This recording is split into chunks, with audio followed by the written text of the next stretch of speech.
On, that's the question. But it doesn't seem to stay on. Hey,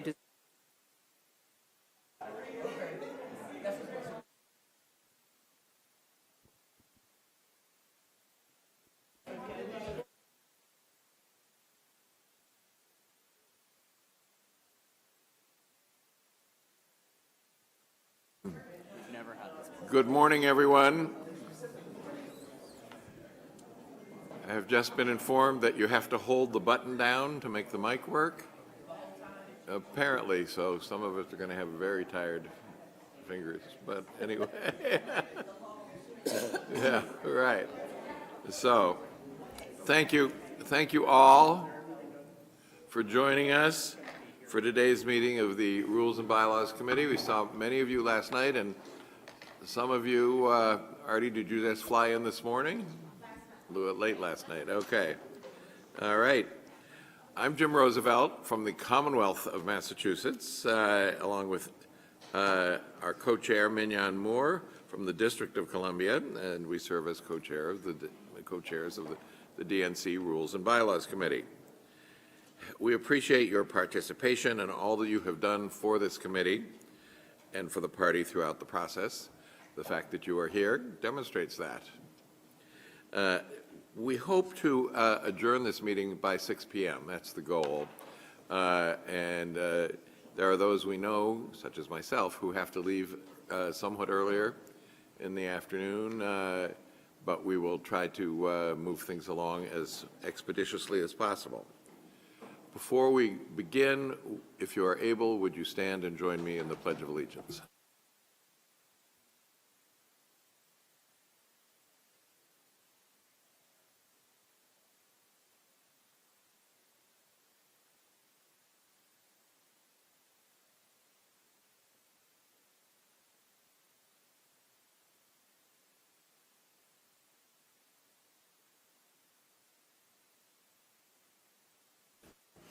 good morning, everyone. Happy to see you again.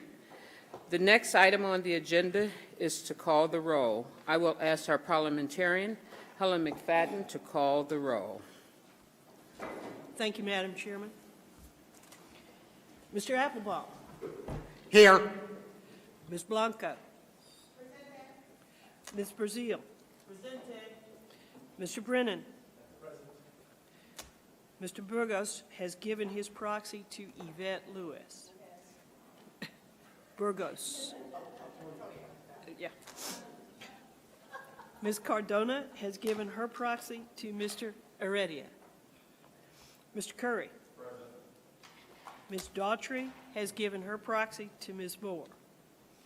Ms. Desai-Martin has given her proxy to Mr. Roosevelt.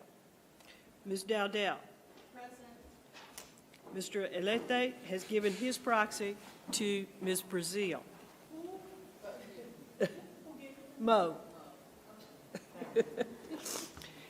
Ms. Fowler. Here. Mr. Heredia. Mr. Jones. Here. Ms. Kmark has given her proxy to Mr. Leon. Mr. Leon. Ms. Lewis. Here. Ms. McGarrick has given her proxy to Mr. Applebaum. Mr. Martin. Ms. Martinez. Mr. McDonald. Here. Mr. McGlinchey has given his proxy to Jason Ray. Ms. Mitchell. Mr. Mitchell, I'm sorry. Mr. Mitchell's here. Yes. Mr. Ray? Here. Mr. Saunders has given his proxy to Ms. Blanco. Mr. Spate has given his proxy to Mr. McDonald. Ms. Schwecker? Here. Mr. Thompson has given his proxy to Ms. Schwecker. Ms. Weingarten has given her proxy to Mr. Curry. And Ms. Williams has given her proxy to Mr. Mitchell.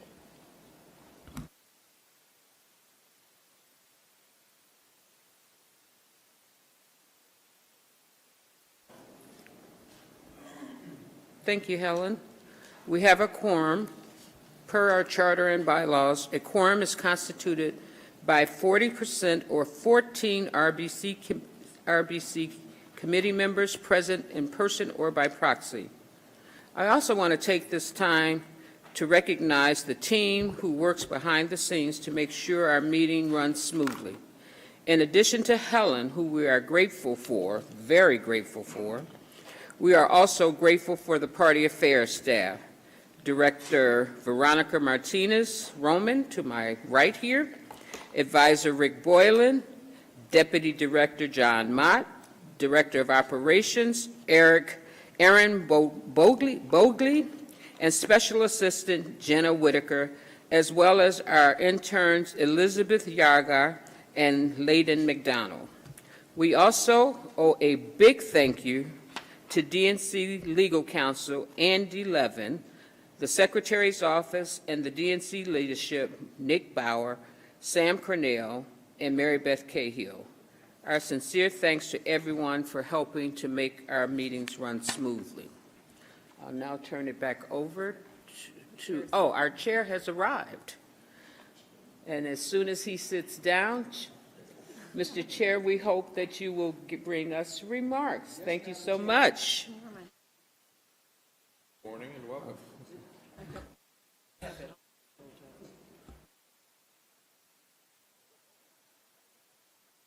No hand gesture. Oh, I know. Is that working your finger out? Good morning, everybody. Good morning.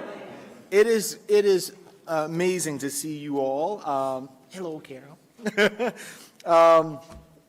It's always great to be with this great group that I believe is really the heart of the DNC and what we do. You all are the keeper of the rules and our bylaws, which is, our core values about who we are and how we operate. And so I want to start off by recognizing our Rules and Bylaws Committee co-chairs, Jim Roosevelt and Mignon Moore, as well as the members of this committee for all of the work that you are putting in at this very, very important time for the DNC. Now, while today I know you will begin the process of reviewing state delegation selection, I know that you've already have put in countless hours of your time over the past year, and a year and a half actually, working through the delegate selection process. I'm grateful to each and every one of you for all your work and for the thoughtfulness and the dedication that you put into the process. I know our party is going to be stronger and our country better because of all of your work. And, this year, that work is truly historic as we've set out to create a primary calendar that reflects our values, expands the number of voices early in the process, lifts up diverse communities, and makes our party more competitive. I mean, all you have to do to see how these changes have impacted our process is look at the new chairs of the early state. Now, Donna, you and all would know, have we ever had African-American women kicking off the early state process in our Democratic Party? Think about that. Think about that, folks. You've already made history. You have already made history, and that's so important to take note of and to step back from, because sometimes we get so engrossed in the debate and all of these other things. But think about the impact that will have. Think about the young women who are now going to see these black women on television pushing back against these Republicans in these states, and they're going to see themselves. Folks, that's tremendous. And I can tell you personally for how that is transformative. I was just in Chicago for our convention, and I told the folks, when we announced the convention site, I told the folks that the one moment that I remember when my political awareness, my political, sort of the seed that was planted to make me who I am today, was seeing Jesse Jackson on the convention stage in 1988, talking about young people and the power that young people have to transform this country, talking about hope. That's the first political memory that I have. And what we are doing here now is making sure that the other round-headed boys and girls growing up all across America can get an opportunity to see themselves. Because I saw a black man from South Carolina who grew up in the same way that I did. I remember that moment seeing Bill Clinton for the first time and hearing his story about growing up in Arkansas. And so I saw a man who was growing up with a Southern experience, just like I was. When I saw Barack Obama in Denver, when you all were there as well, and I saw a black man becoming president of the United States, all of those moments are moments that help to cement the person that I am. Seeing Joe Biden put a black woman on the United States Supreme Court. These are transformative moments, and this committee is at the core of that. And I know sometimes change is a little difficult. Sometimes it's hard. I get it. But this party has to continue to evolve like this country continues to evolve. To make sure that the words of the founders, they said all men, I say all people are created equal, are actually, those words actually mean something. That they're not just beautiful prose, but they mean something. And it's this committee that is at the core of making that happen. So I just want you all to know that,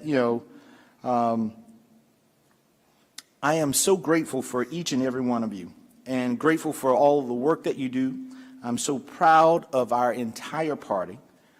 Much rather be us than them any day of the week. And it is indeed my pleasure and my honor to fight with each and every one of you. So thank you again to our chairs. I turn it back over to you all. If there's anything that I can do for you while you're here or even once you leave, please let me know. I know you have a number of meetings over the course of the next few months as we move closer to our next DNC meeting in St. Louis. But just know that my team and I are here in order to serve and to assist you in the very, very important work that you do each and every day. So thank you.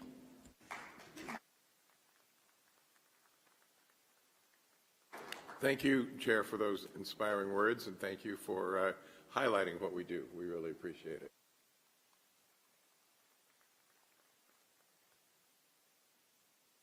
Today, we move to the next stage of the process that we began last year with the review of state delegate selection plans.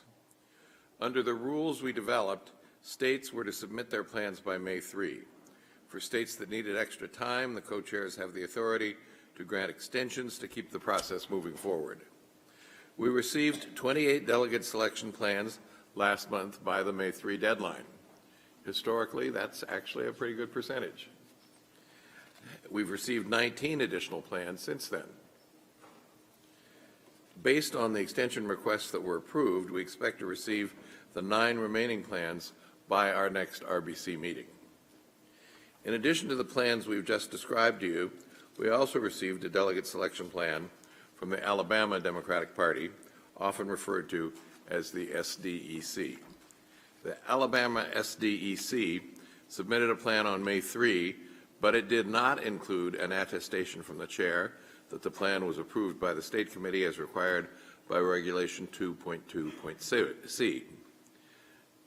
Party Affairs staff notified the Alabama Party that this document was missing this element and explained the requirement. The Alabama Party was told by Party Affairs,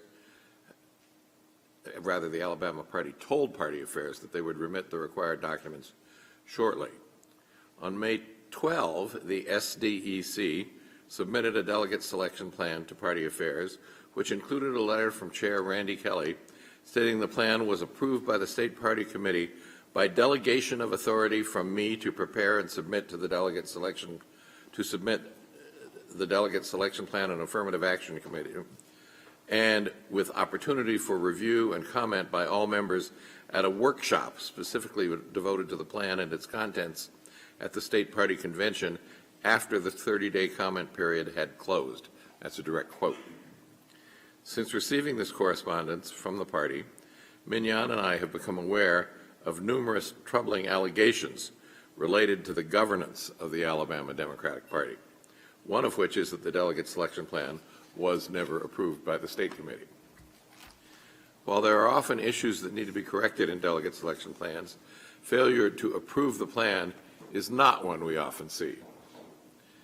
Rick, our institutional memory, is that correct?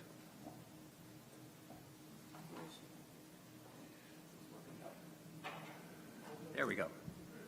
There we go. Can you hear me? Yes. Interestingly, the state parties play a huge role in the delegate selection process because they really run this process, and the very first rule that we have in our delegate selection rules starts off with state parties shall adopt a delegate selection plan. So this, in my institutional memory of a few decades of working with this, I am not aware of any situation in which we have not had a state party adopt a delegate selection plan that gets submitted to us. Thank you, Rick. So, as you all can tell, the alleged failure of the Alabama Democratic Party to provide their membership with an opportunity to approve the delegate selection plan is unusual and concerning. Mignon and I will be requesting that the SDEC approve the plan as required by the delegate selection rules and regulations. On the topic of Alabama, Mignon and I also wanted to update you on the challenge that we've been forwarded from Democrats in Alabama. I'll turn it over to Mignon to walk us through this issue. Thank you, Jim. On June 3rd, 2023, 43 Democrats filed a complaint with the SDEC regarding the operational conduct of the SDC meetings and to the bylaws that were allegedly passed at the May 6, 2003 SDEC meeting, which appeared to conflict with the DNC's charter and bylaws. Their complaint in regards to the bylaws is both in its content as well as whether they actually passed the SDEC, given operational irregularities described in the complaint. We're equally alarmed by the bylaws and the operational allegations, which seem to prevent the full participation of members, if true.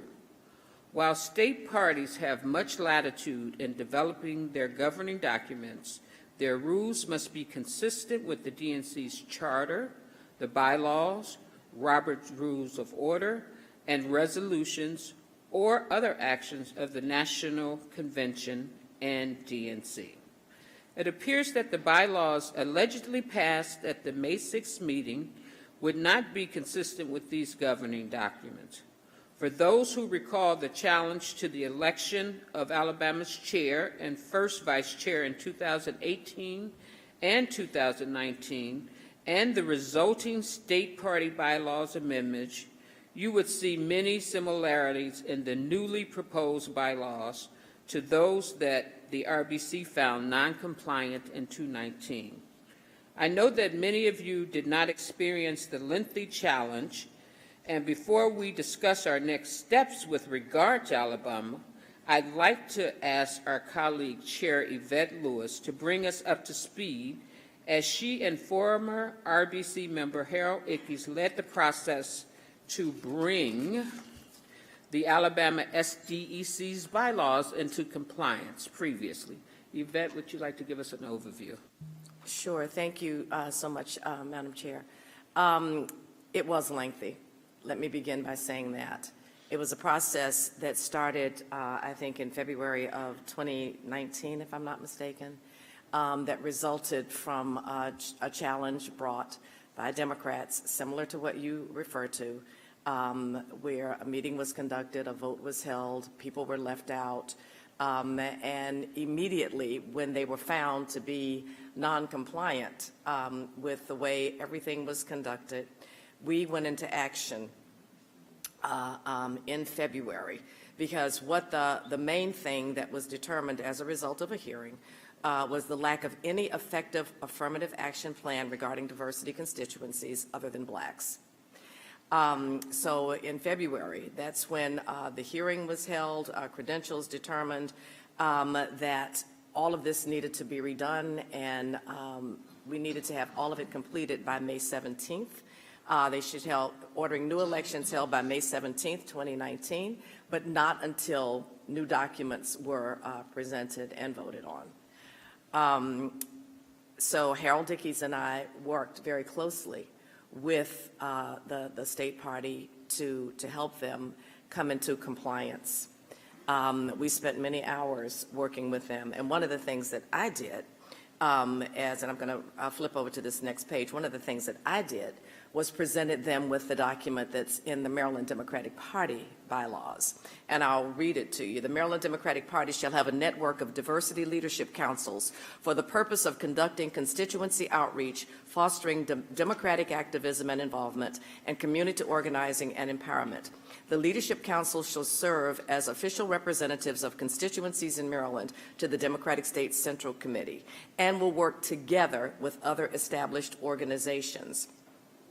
These members, the chair may appoint, with the consent of the executive committee, persons to serve as representatives of statewide Democratic constituencies or organization to encourage full participation, African Americans, Asian Americans, and Pacific Islanders, Hispanics, the LGBT community, LGBT plus community, organized labor, women, and youth shall be entitled to representation. Constituencies or organizations not specifically mentioned in this section shall not be precluded from representation. These persons shall serve a term of 2 years from the time they were appointed and confirmed. In addition, the Young Democrats of Maryland, the United Democratic Women's Clubs of Maryland shall each be entitled to a representative to the executive committee. They're actually on our executive committee. We were all about expanding the party, not shrinking the party. And I shared this document with Alabama to show them how it was possible and to work with them to include this same type of language, this same type of outreach, and the same type of constituents as part of their party. And we thought we had done just that. Quite frankly, when we got to the end of the process, the excitement of the young people that were involved in the Alabama Democratic Party, the excitement of the people that had been included in the Alabama Democratic Party as a result of the hard work, and it was blood, sweat, and tears, as a result of the hard work that we did, made every single thing that we did worth it. It made every minute that I spent in that DNC office with Harold Ickes on speakerphone with the Alabama Democratic Party, it made it worth it. And I was excited to have been a part of that process. Especially as a black woman who grew up hearing about how my people were left out. And the fact that we were doing it to someone else was more than I could tolerate. And I wanted to be sure that we were not accused of doing that which was done to us. So it felt good to be a part of this process. So I sit before you today with a broken heart, literally with a broken heart. Because every single thing that we did, it was if we did nothing. And let me tell you why what we did was so important. Because now we've got a Supreme Court case. We have opportunity. And I didn't just walk in the door with talking points. I walked in the door with receipts because I've got a black governor. I have receipts. So diversity and expanding the party works. There's nothing to be afraid of. We did not dilute anybody's vote by increasing participation in our party. If anything, we made people feel like they wanted to be a part of the party. And guess what? Blacks are LGBTQ+, blacks are youth. We didn't dilute anything. We expanded. And the fact that we can go back now to everything that we fought so hard to change and to make better in the state of Alabama is something that should give us all pause. That's not who we are. That's the other side. They leave people out.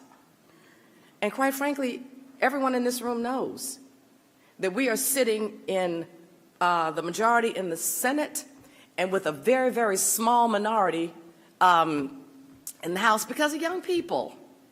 Because they showed up and they voted. They're saying, give us a place at the table. We will lift you up and we will carry you across the finish line. That's what they said to us in the midterms. And we're going to turn our backs on that now? Absolutely not. So I take great offense at any of this, because I was the one that sat at that table. I was the one that worked. And I was the one that felt the joy and the excitement when we achieved something that looked like it was going to be a really great thing happening in the state of Alabama. We cannot let that go away. We cannot. Because it's an insult to everyone that participated, not just me. It's not about me and my time. I can get my time back. It's about all those people that put their faith in us to make it right. We owe it to them not to let this happen again. They are saying, give us a place at the table, please.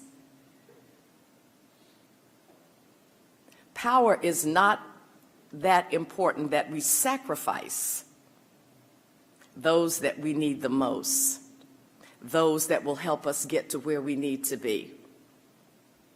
We can break that stronghold in the South that is dominating this country right now. And there are people down there that so share our values, that so much want to be a part of the Democratic Party. We owe it to them.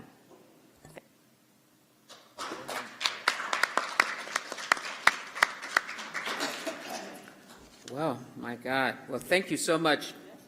On behalf of this party, and in Harold's absence, we'd like to thank him, too, for all the hard work. And I tell you what I was thinking about as I was listening to you, Yvette, I thought about Dr. King being in Alabama. And I thought about this statement, the moral arc of the universe will bend towards justice. And your work has not been in vain. So with that, I would like to open it up for anybody that might have questions for Yvette or Jim.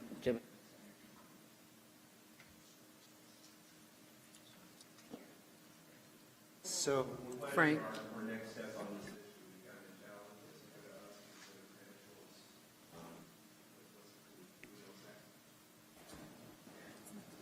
So we're returning to the current situation. The complaint from June 3rd, 2003 was submitted to the SDEC.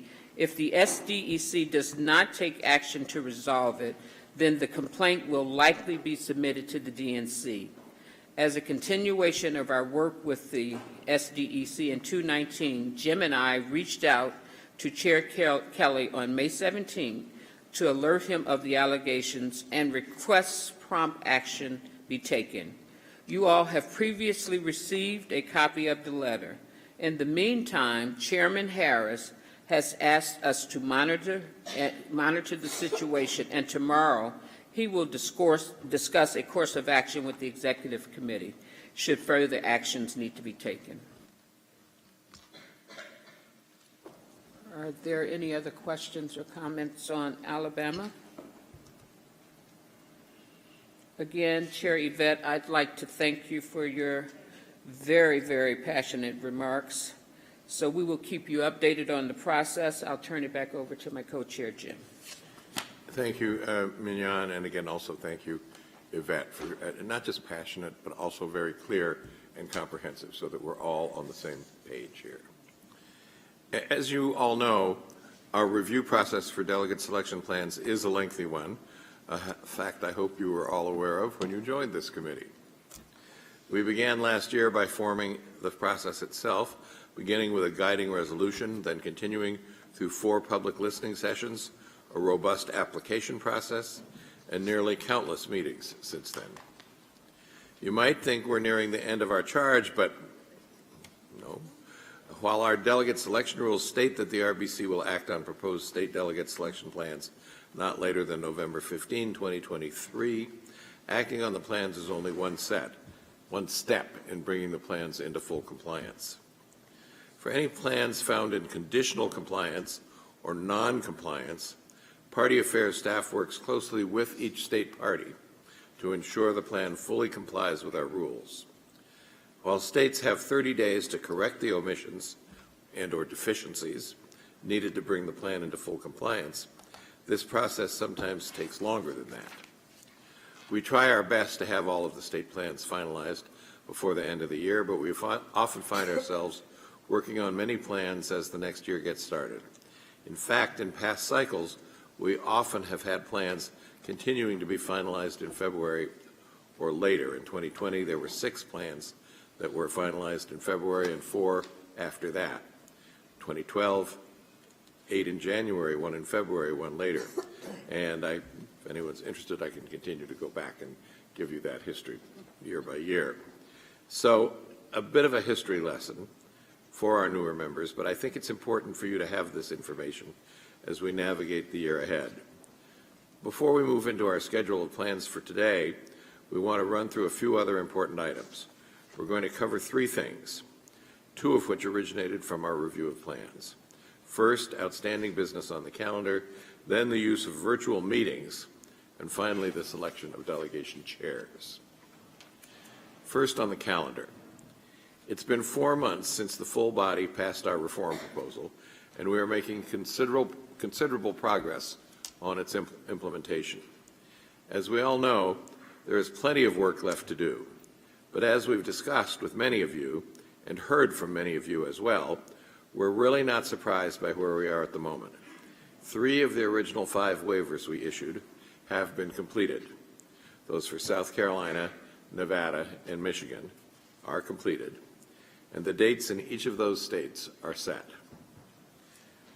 Those elements of our plan alone represent historic change, but we have a couple of expired waivers to deal with as well. It is actually the norm for us to have as many as 10 to 20 state plans still outstanding in November, December, January, or even later, as I just explained, and that has included the state of New Hampshire in multiple cycles. So unfortunately for all of our schedules, we're going to be talking about this for a while. I'm going to turn it over to Mignon to discuss what we are recommending to the committee for today's meeting. Thanks, Jim. As Jim noted, we have 2 waivers that expired on June 3rd, 2023, which was also the due date for the state parties that requested 30-day extensions on their delegate selection plans. The first is New Hampshire. I don't have to tell you all that's there.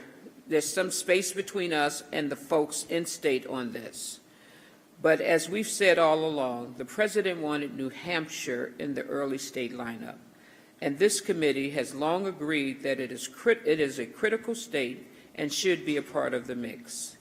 Jim and I have been in regular communications with DNC leadership to get updates on the support that the National Party is providing New Hampshire in party building and electoral work.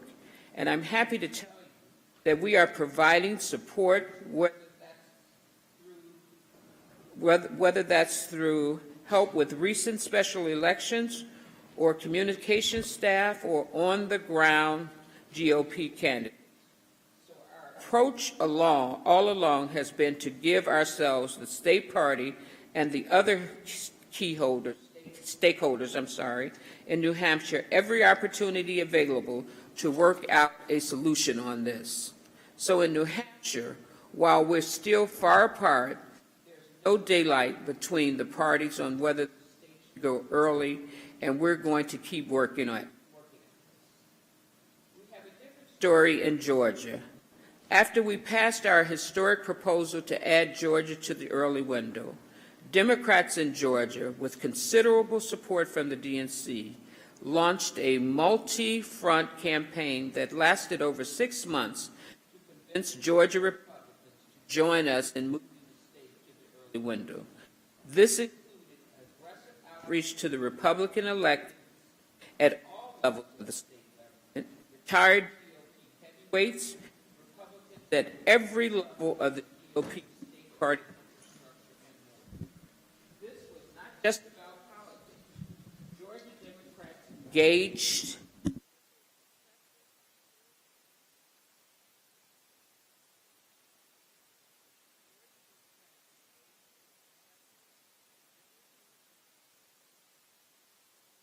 mic difficulties. Can you guys hear me now? Great. And this was not just about politics. Georgia Democrats engaged with a professor at Emory University to conduct an economics impact study that found Georgia could pull in as much as $1 billion and thousands of additional jobs in a single cycle. Unfortunately, despite those efforts, Republicans across Georgia put politics ahead of the state's best interest and refused to come to the table, even after the Secretary of State clearly expressed a willingness to move their primary to our desired date if both parties could agree to it. And Republicans simply wouldn't agree. Finally, a few weeks ago, the Secretary of State and the state's primary set the state's primary date for the middle of March. So while we're never in this business, while we will never stay in this business, it does not seem to make sense to extend the Georgia waiver at this point. Regardless, I think the foundation has been laid for 2028, and it is a discussion we need to continue. So Jim and I will now make a motion to extend the waiver for New Hampshire to September 1st, which is 90 days from June 3rd. Is there a second? We have a motion and a second to recommend approval of the waiver extension for New Hampshire. Is there any discussion?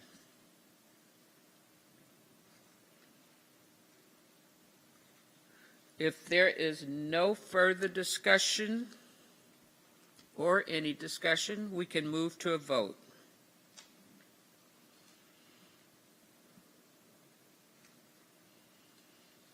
Okay.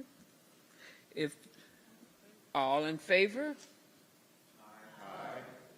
All opposed? The ayes have it. If there's no more discussion, we will vote on the motion to adopt the New Hampshire waiver extension, which we just did. Yay, so that's over. The waiver extension is adopted. Thank you very, very much. Now I'll turn it back to Jim.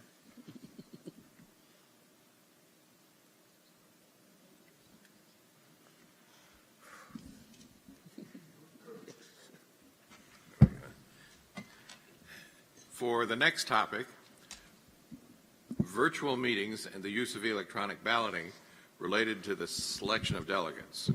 We have invited DNC Chief Technology Officer Arthur Thompson to brief us on his team's recommendations. Arthur will provide us with the tech team's recommendations for both of these opportunities, specifically related to their use in the selection of delegates, not in the ascertainment of presidential preference. We felt this overview was necessary because in our new reality, state parties are much more comfortable with the possibility and practice of virtual meetings and electronic balloting, but we need to ensure that these options are implemented in a way that is equitable and accessible, as well as in line with our rules. The tech team has worked with Party Affairs, the Voter Protection Team, and Toya Deans, our coalition's team member responsible for issues related to accessibility, to develop these guidelines. We should have these in mind as we review state plans, but Mignon and I will recommend that any plans incorporating virtual meetings or electronic balloting in the selection of delegates continue to work with these departments as they develop their plans. With that context, I'd like to turn it over to Arthur. Thank you, everyone. My name is Arthur. I'm the Chief Technology Officer for the DNC. I'm very excited to share some recommendations with this group today. I believe, as everyone knows, advances in technology around how we communicate have advanced very quickly over the last several years, accelerated by the pandemic. And there are many instances of a need to use this technology more in our space, how we meet and make decisions. We fundamentally believe that if this technology is used well, it can increase access and participation for many. In binders today, you'll find 2 documents that share the basics around meeting virtually, as well as how to conduct electronic voting safely. We believe every organization's needs are going to be different, and our goals are not to provide firm, specific dictation around exactly what to do, but rather to provide guidance to ensure that the goals of the organizations that are leveraging technologies like these can minimize risks and ensure the best chances of success for those technologies. These recommendations are geared at organizations with a really clear need and the ability to leverage these technologies safely. So in the front of your folders, you'll find these 2 documents. The first that I will walk through briefly is around live streaming. So live streaming is the ability to broadcast a meeting virtually over the internet to external participants and viewers. We provide guidance here that if organizations are effectively using Zoom today, it's a popular choice, that can be continued. But we go further in providing recommendations around other options and what the expectations are from a safety, privacy, and usability perspective. There's a checklist that describes what we believe are some of the minimum specifications of any good solution in this space, and we believe there are a few options that organizations will have to consider. Our recommendation is that parties will, when making a request to leverage a live streaming technology, work with the DNC Tech Coalition's party affairs organizations to ensure that the proposed recommendation meets the specifications. The DNC is prepared to assist with both vetting and understanding some of the security implications of new vendors that might be used. And while we don't provide exact tool recommendations in this document, we're very happy to walk through specific vendors and what their weaknesses might be. Our second document is around electronic voting. And within this document, we provide some principles and best practices around how electronic voting can be leveraged. Again, electronic voting is a key way that we can increase access and participation with many elections. We recommend that when leveraging electronic voting, it is the sole method of voting for those elections and not to try to create a mixed voting method. The aim of these recommendations is to walk through criteria that will make electronic voting secure, trusted, and user-friendly for voters and those running the elections. Managing electronic voting is something that will require an amount of advanced time and focus to do and to do well. So to that end, we provided a preparation checklist that walks through many of these key criteria for building something that is secure, trusted, and friendly for users. The DNC security team is prepared to assist organizations with the vetting of tools to ensure that they meet these criteria as well.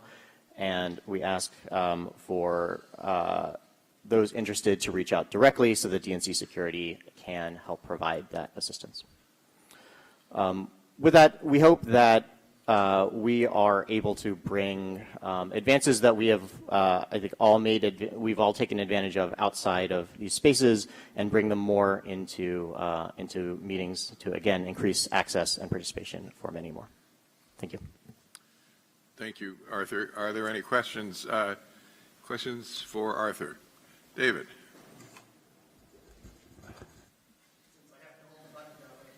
I think that's intended to make the meeting go faster. But. I see. Well, or to cut out half my comments, which might be useful to people.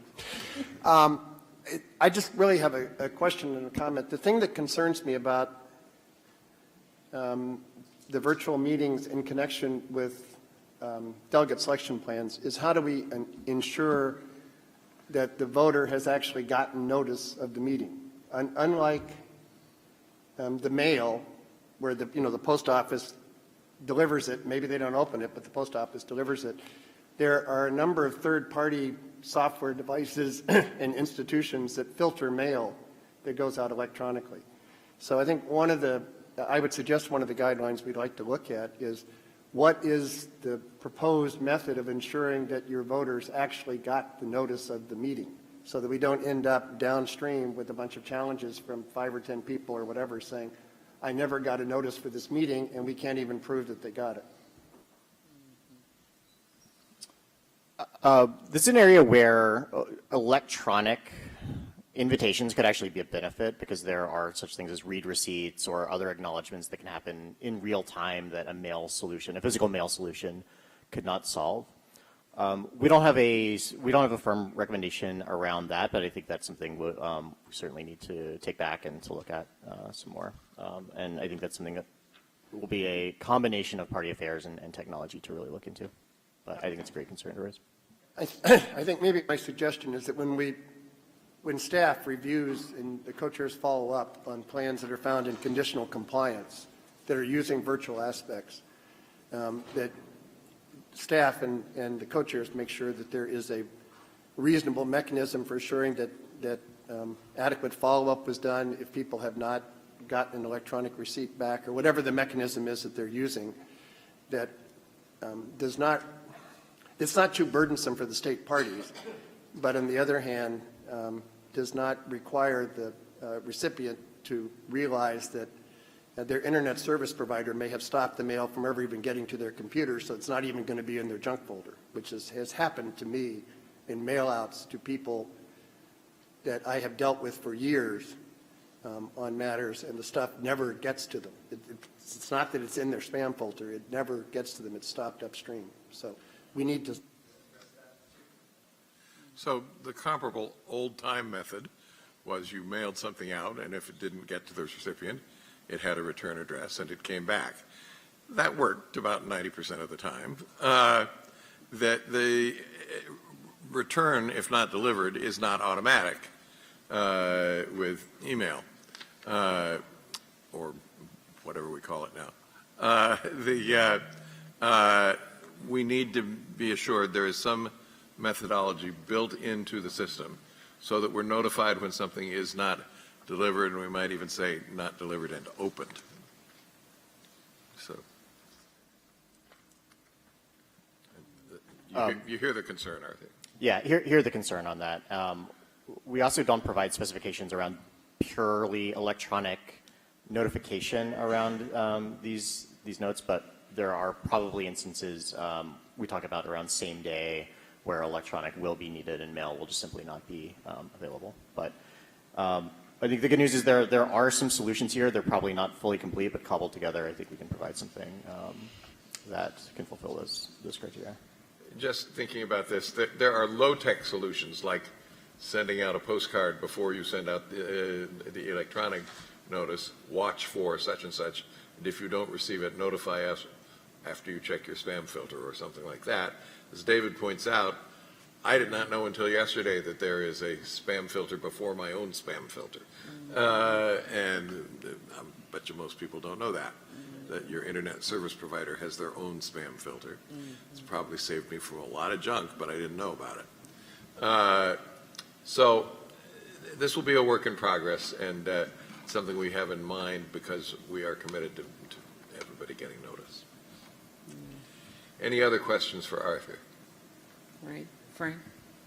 I just wanted to clarify what we're talking about here is electronic voting in connection with delegate elections. We're not talking about electronic voting in connection with voting for presidential candidates. That's what we're talking about today. Right. Yeah. Yes. Do we have any plans that suggest using electronic voting to vote for president? Not today, I know. But. I know. Yeah. Not yet. Never say never, but not yet. Yeah. All right. If there are no further questions, I'll turn it back to you, Mina. Sure.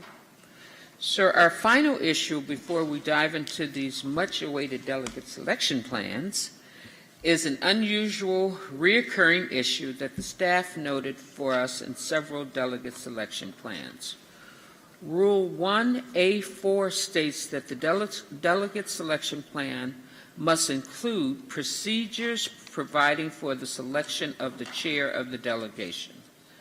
The call Article 4, Section 1E states that each delegate selection plan shall select one person to serve as the delegate selection chair. Thus, the rules approved by the DNC in September clearly call for a selection process for the delegation chair. In fact, as you will likely recall, we had a robust conversation about this specific rule in July. Last year, Chairman Martin moved to replace this section with the state chair or their proxy will serve as the delegation chair. Our colleague, Elaine Kmart, proposed a friendly amendment that the state chair or the proxy will serve as the delegation chair, subject to the approval of the delegation. Following the discussion, we voted on Elaine's amendment, and the amendment failed by a vote of 9 yes and 19 noes. Chairman Martin's original motion was then defeated as well. The language we are seeing in plans is along the lines of the failed friendly amendment. While slightly different in plans, the shared language generally states the delegation chair shall be the state party chair upon ratification by the delegation process.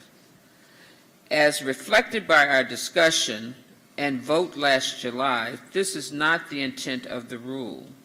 The rule specifically calls for a selection process.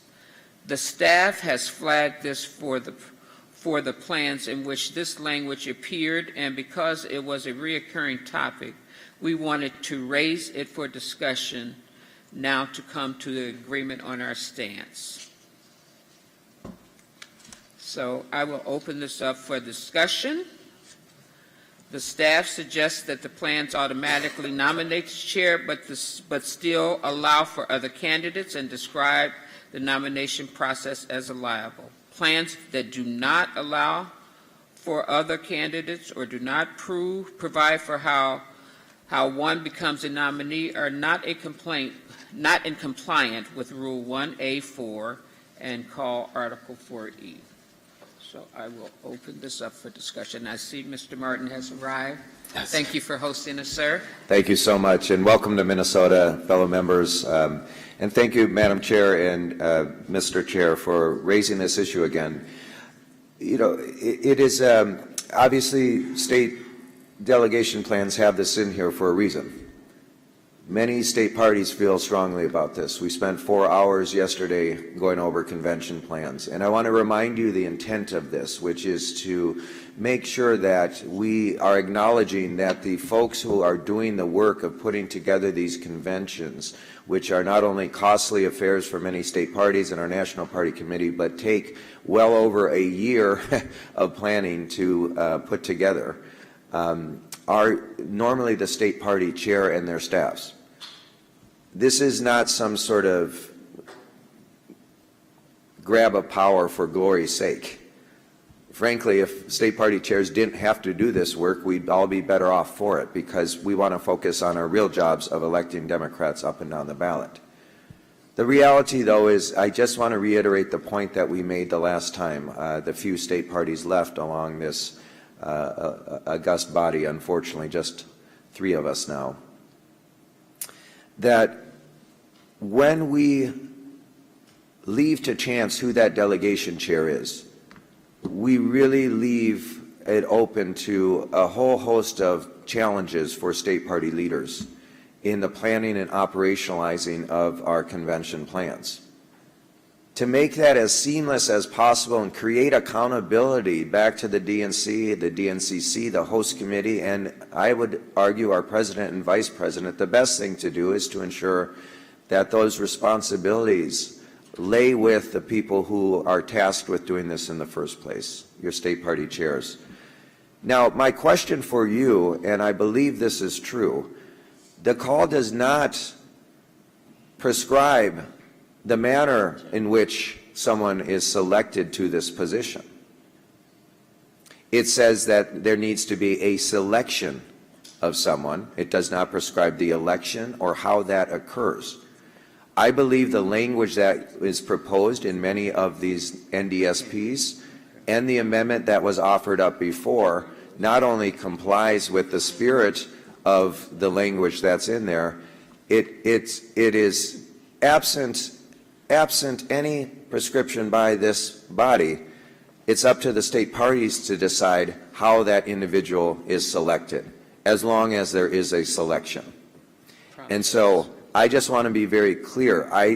Unless I'm missing something in the rules, unless I'm missing some other document that provides guidance on how that person is supposed to be selected, each state party can decide how they're going to select that individual, how that person is going to be elected.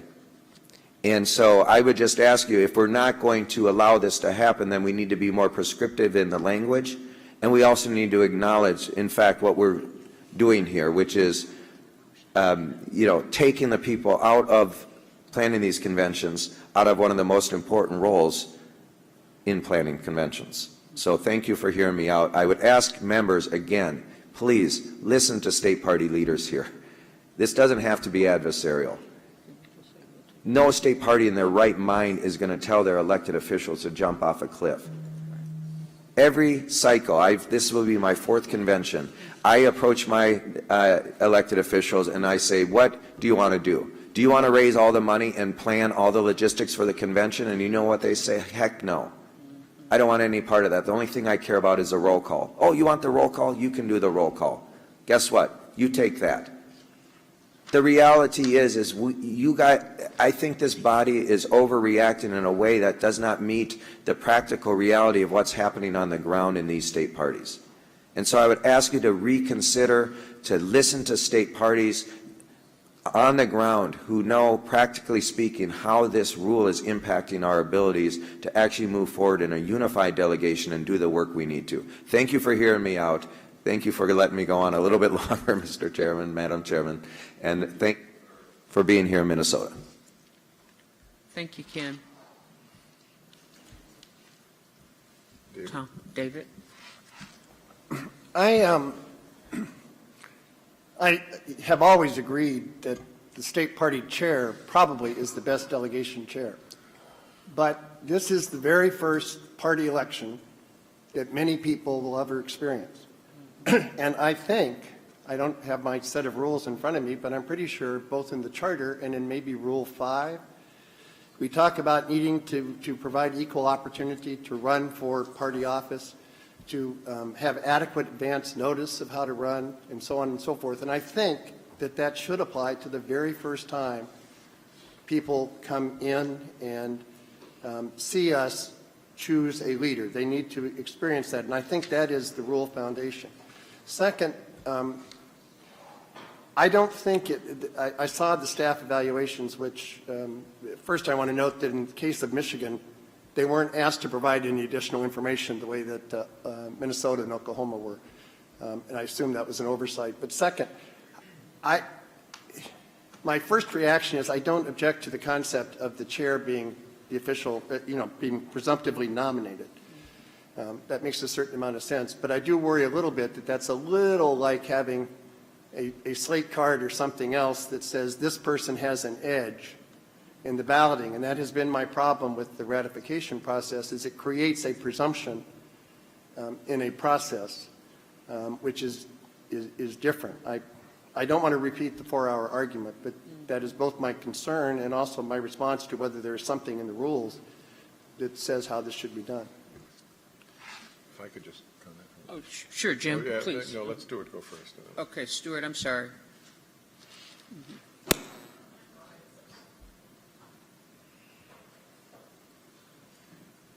I really just have a question. I'd like to know what are the official responsibilities of the delegation chair? Okay. Yvette? So, first of all, in response to David, I hear what you're saying, but every convention is going to be the first time for somebody, right? So that argument is not one that I think would warrant appointing somebody as delegation chair. Second, this will be, I'm not as seasoned as Ray or Ken, but I've done one convention and one virtual convention. And even the virtual convention, the responsibilities that I had were overwhelming, not the least of which was funding it, getting the sponsors, getting the money. You bring in someone new and give them this ceremonial title of delegation chair, who's doing the work anyway? Who are they going to plan everything that needs to be planned? I personally am not wedded, and I think I've said this over and over again, I'm not wedded to the title. I think the title is necessary just so that the delegates have a distinction. But in terms of all of the ceremonial stuff that goes with it, I just want to do the work. And so I don't care about roll call and all of that. I really, truly don't. But I do care that the convention is done properly in Maryland. I do care that my delegates have a good experience. And I do care that there's a person with some knowledge and some institutional expertise to be that person that connects with the DNC and does all of the things that has to be done in terms of making this a successful convention for 125 people who are not going to be nice by the end of the week, right? Because they're tired and they're not going to get every single thing that they want. There's a lot of incoming that the delegation chair takes during that week. And you have to, first of all, know the people, which we will know. You also have to know how to solve their issues, which we will know. That someone that's ceremoniously appointed just to have that title may not necessarily have. So if there's a way that we can do this so that there is a distinction and the ceremonial that needs to be identified, maybe not as delegation chair, but general chair or executive, however we choose to do it. If there is a distinction that can be afforded to someone to do that, I'm fine with that. But the title of delegation chair should stay with the chair, with the understanding that my governor, my senior senator, the president of the United States, whoever, there is this other slot that's available to handle that type of ceremonial awarding, if for lack of a better word, of someone new or seasoned or someone that you want to reward. I think we can come to a compromise as to how to do that. But in terms of how to run this convention, I don't want to do clean up on aisle 8 because somebody has come in, they've given them a title, and they don't know what to do. That's more of a nightmare because once we get into that process, the calendar is just going to move, and we'll be looking at Chicago, and we show up and people don't know what they're doing once they get there and don't know what they needed to do to get there. So if we need to give it another title, delegation chair should stay with the chair, but if we need to come up with something else, maybe that's a compromise. I don't know, but I have to support Ken on this one. Jim? So, speaking now with my personal opinion, not as chair, the utility of having the state party chair also being the delegation chair is very, very obvious to me from years of experience with conventions. But I like the ratification approach because, in my experience, there is a set of dynamics around selection of a state party chair. None of that thinks about can they organize a delegation for a convention. Even our rules, as we have adopted and recommended them, specifies that for guest credentials, they'll be split half between the delegation chair and half with the state party chair. So you can have a set of dynamics around the election of a party chair that expresses either a point of view within the state committee about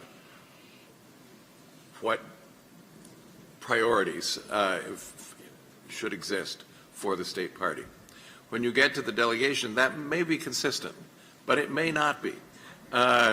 You may have a delegation because of the presidential preference voted that has considerably different views from the state committee that existed some months before when they were selected. So I think it would be unusual to not have that ratification be successful, but I'm not so troubled by people coming in and saying, well, it's tilted for the state party chair. Well, yes, it is, but there's a mechanism to not do that if the delegation majority thinks it should not go that way. So that's why I like the Kmart proposal. David? I just want to endorse much of what you said, not the final conclusion, obviously, since I argued against it a moment ago, but... You can switch. I know. That's what my wife tells me all the time. This coming convention will probably be my 10th or 11th delegation chair election, and I have never, to my memory, ever supported anybody other than the state chair, including, if I recall correctly, once walking out with delegates to keep a quorum from existing until we resolve that particular dispute, because the utility is, in fact, obvious. I've been to conventions where somebody else was selected, and it is a nightmare. But I've also seen some of the scar tissue that goes afterwards for the next 2 or 3 years when you're trying to bring people in. So I stick with my original position, but I want everyone to know it doesn't really make sense for many purposes to elect somebody other than the state chair. You do need a good reason to do it. So I'm going to revert back to something that Mignon mentioned earlier. Staff recommends that if it's not automatic that it be the state chair, that we be sure that the plans be sure to include a mechanism for other people to be nominated, because ratification is not necessarily should not necessarily be an up or down vote. It should be as President Biden says, don't compare me to the Almighty, compare me to the alternative. So.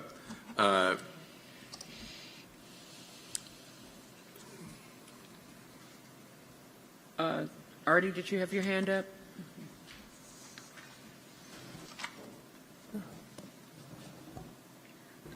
Okay, I want to stay on. Artie Blanco, Nevada. I have all respect for the work that our state party chairs do, and many of them, it's a volunteer job. It is not a paid position. And the work that is put in for the process. However, I do believe that having an election of a delegate chair is very important and follows our principles of a democratic process. We talked, one thing that I brought up when we last had this conversation was as a delegate to the National Convention, their first item to do, to have a voice and a process is the election of the delegation chair, which may seem not that, to them like, oh, doesn't sound like a big deal, but it really is. It's an opportunity for the delegates to know who are the leaders, who will lead the team, and bringing someone together, not just the actual work of it, and have a good relationship. So I don't think, and I think that the recommendation that the staff is making, if you're saying it's a ratification, it's almost, they're just going to hear and read like, oh, it's already a done deal. It has to be the state party chair.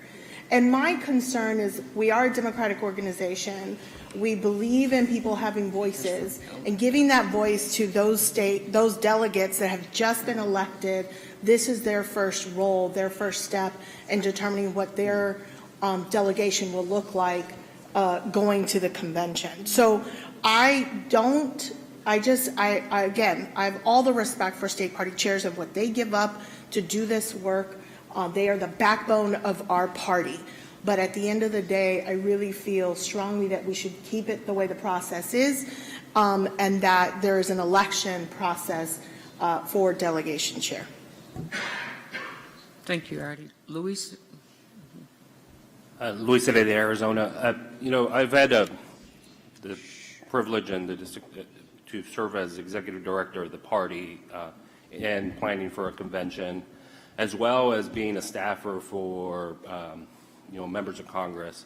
And when this vote does come about and you really have a group that is assembled to move on to the convention, it is a great opportunity for the folks that get elected to the delegation to actually exercise that vote. But it's also an opportunity for buy-in, and this is the way that there is a conflict for me, but I have always seen that the election of the delegation chair is a will of that delegation, and the flavor of that election cycle, and a lot of things that come into that decision.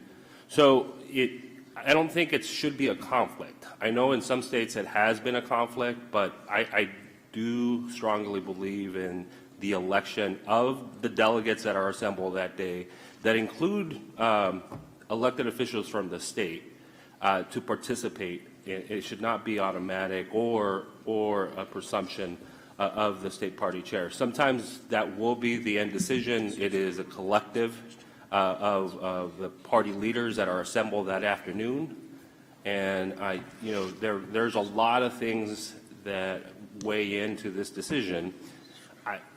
I understand by planning the convention itself, the money it takes, the organization, the speakers you need to land, the sponsors you need to communicate with, the opportunity to build more buy-in into the party apparatus is all assembled, and it is the state chair and the state party staff that make that possible to provide a great experience for the delegates.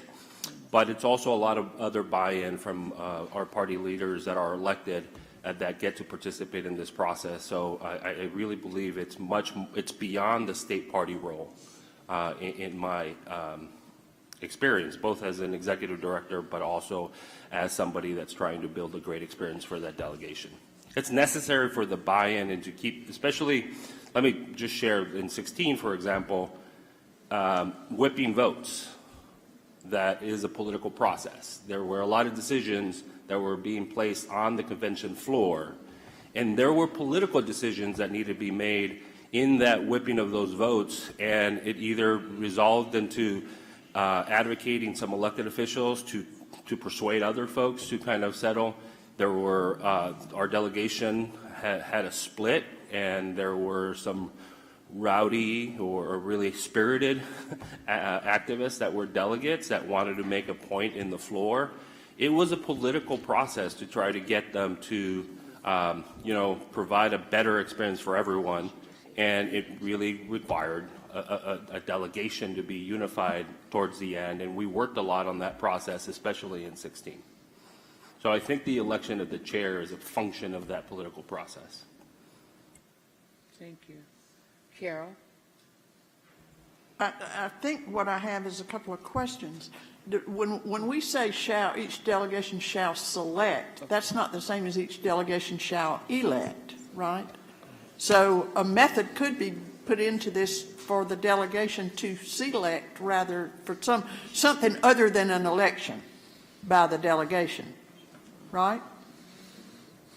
And my other question is, I think what Mr. Applebaum was asking, do we spell out anywhere what the duties, other than hanging on to those credentials, what the duties are of the delegation chair? I can't, everybody's talking. Very good. The call provides for that, as Jim had mentioned, the guest credentials to be split with the chair, and the delegation chair also has the responsibility for ensuring that on any roll call vote that the delegation votes are recorded on the secretary's official tally sheets. And that's it. So suppose a state party built into its delegate selection rules duties of this delegation chair. Would we reject that? It just might be useful to spell out the other things, like the fundraising and the chairing the meetings of the delegation and all of those things, might discourage some fools from running for it. I don't think we would reject it as long as it didn't conflict with an existing rule. Right, yeah. And as for select versus elect, I don't think we have ever clarified those definitions. I think most people presume select means elect. Selection could happen in some other way. So a state party could, within its delegate selection plan, make it almost impossible for somebody other than the state chair to be the delegation chair, which I heartily approve of, and we would not reject that plan for that reason. As long as we're following the rules and the process.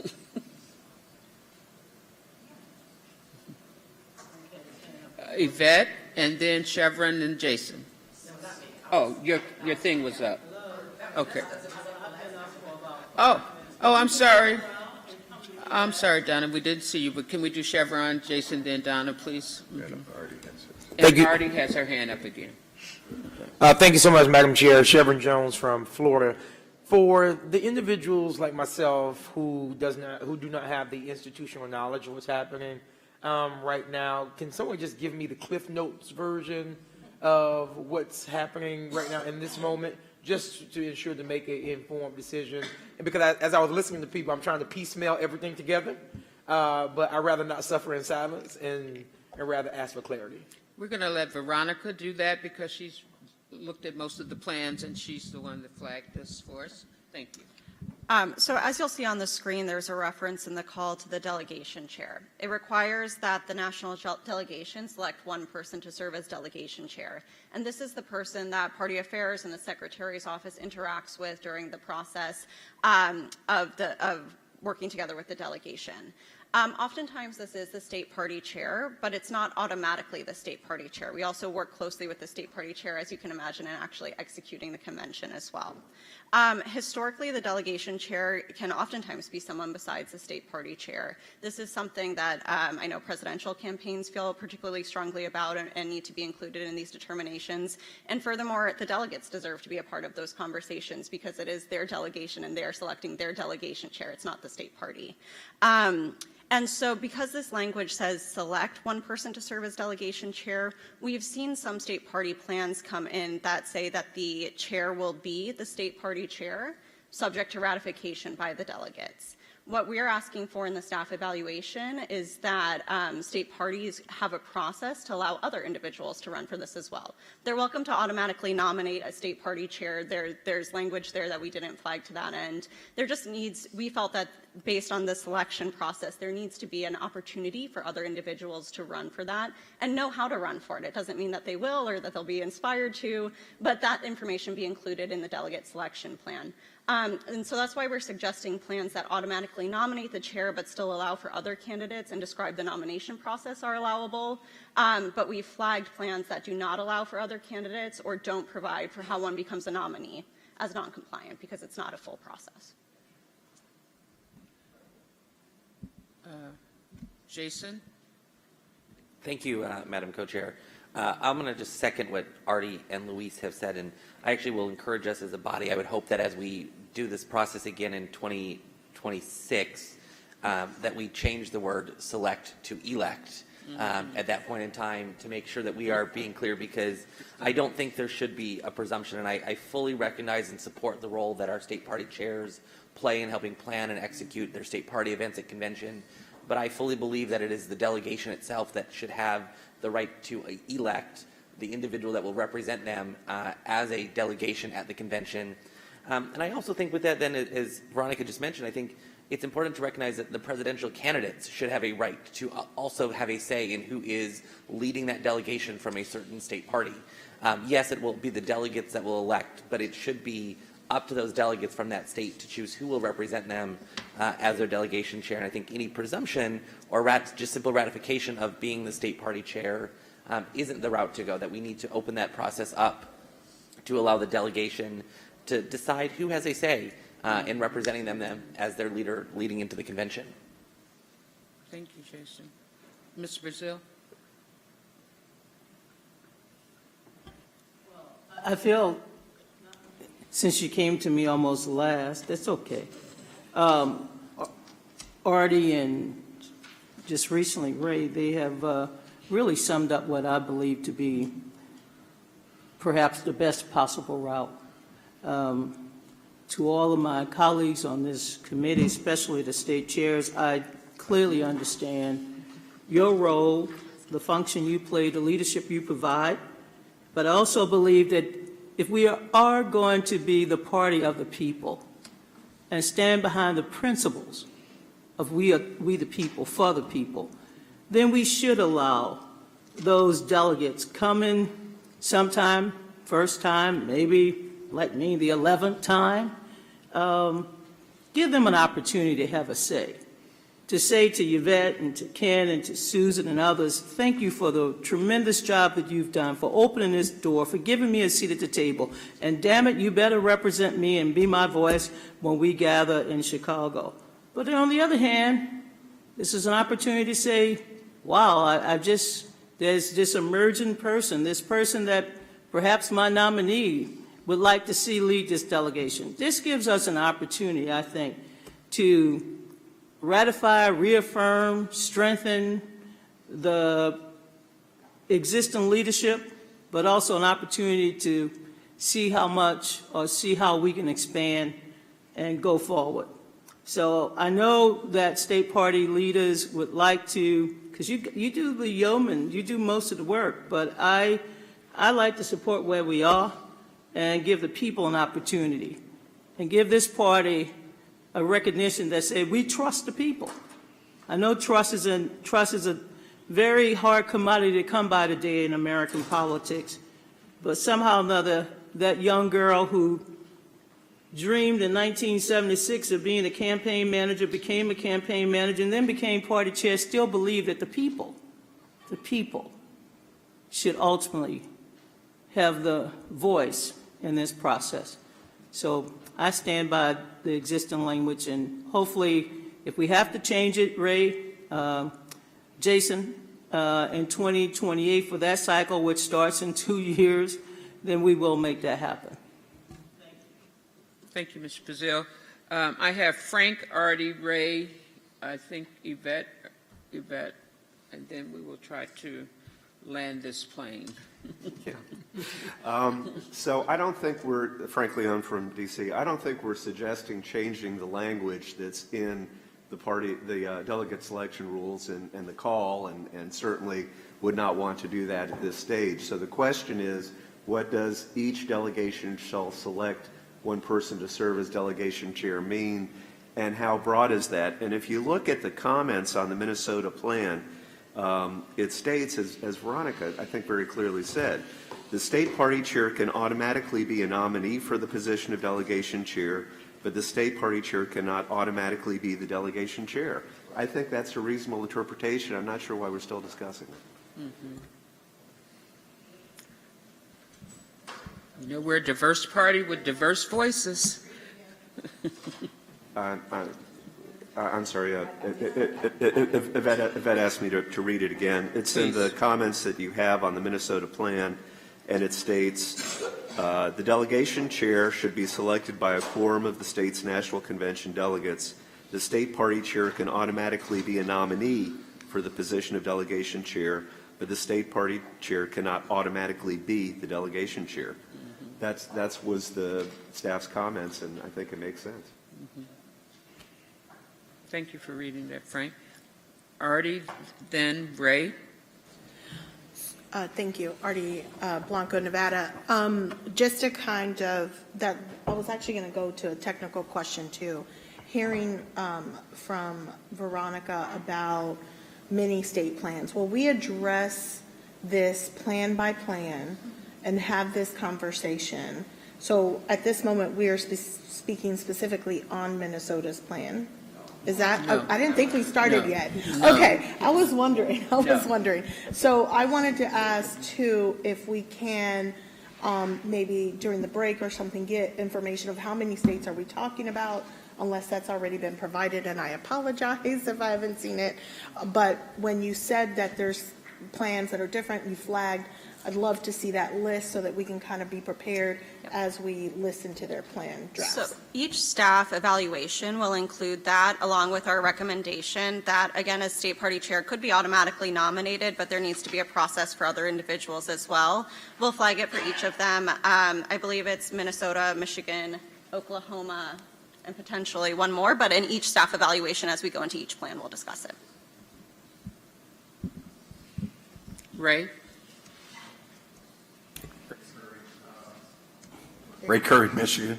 I think there's been a lot of good comments that have been made on this, and clearly the discussion is based on a period of time that's taken place. You got to remember, these delegates are actually serving only for a specific period of time, along with this delegation chair serving in a particular window where the party, state party chair has already been selected, is serving for a period of time for their term. And I think it's important that we realize that, and clearly that opportunity needs to exist, whether it gets changed down the road. I think right now we're too far down the road in this process, and we should continue with the plan call letter that will be moving forward and communicated to all. But the one piece that we do have to remember, we trust those delegates from each and every state across the country to come and serve for a particular purpose and moment in time only every 4 years. That time, and when that time period is up, it's exhausted at that point. And that chair gets an opportunity, the delegate selection chair gets an opportunity at that point to serve specifically in that window with that delegation. Unlike the party chair, state party chair's term is going to continue post-convention. So it's a piece that we need to remember on that. The other piece is, start getting into this discussion about the election artist election in the end. What happens if that delegation chair is incapacitated right in the middle of the convention? Are we going to be selecting an alternate and having other discussions at that point? Or are we going to wind up reverting back to a mandatory point to say that in the absence of the delegation chair, we're going back to the state party chair or another individual of the delegation? Thank you. Thank you, Ray. Is there Yvette?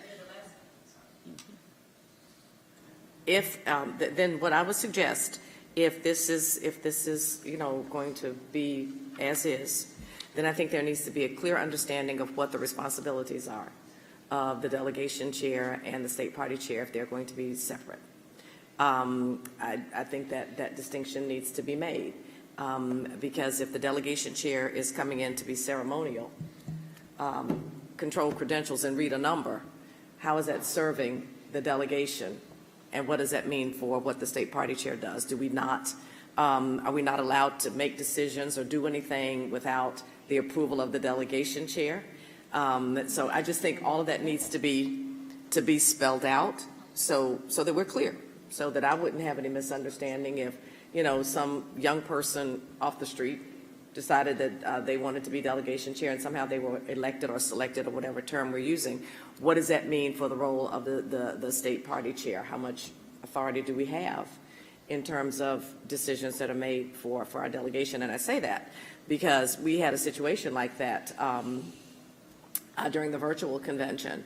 And we got into discussions of everything that I would effectively be turning over to this person, and the person backed out, didn't want to do it. They had no idea of everything that was involved. So that's why I think there needs to be a clear understanding of what the roles and responsibilities are, so that if in fact someone does assume this role, we make sure that things don't fall through the cracks for our delegation, and we need to know exactly where the lines of authority are. I just think that's important. It just keeps everything clean. Thank you for that. I think this is going to be a discussion that we'll continue to have, and the staff will definitely be working with each state party. But I'd like to thank everyone for this robust discussion around this particular topic. So before I move to Jim, I'm just going to try to do a summary of what I think we have accomplished this morning, which has been quite a bit. So we've extended New Hampshire's waiver for 90 days until September 1st. because there is no daylight between the parties that the state desires to be in the early window. So we want to make sure we honor that. We have not taken up extending Georgia's waiver. While the Georgia Democratic Party builds a strong argument for the benefits for the entire state, Republicans wouldn't budge. It does not seem to make sense to extend the waiver at this point, but a foundation has been laid, as I stated earlier, for 2028. We've reviewed the stipulations for virtual meetings and electronic ballots, and I think you're going to be hearing more about that in the upcoming months and weeks. We've discussed our position regarding the delegation chair, which was really thoughtful and robust, and I think we'll continue to have those discussions. And now we're going to turn it over to Jim for the start of the 19 delegate selection plans. So thank you so much. Add my thanks, and I say fasten your seatbelts. Here we go. We're embarking on our initial reviews of delegate selection plans with 19 plans from the West and Midwest.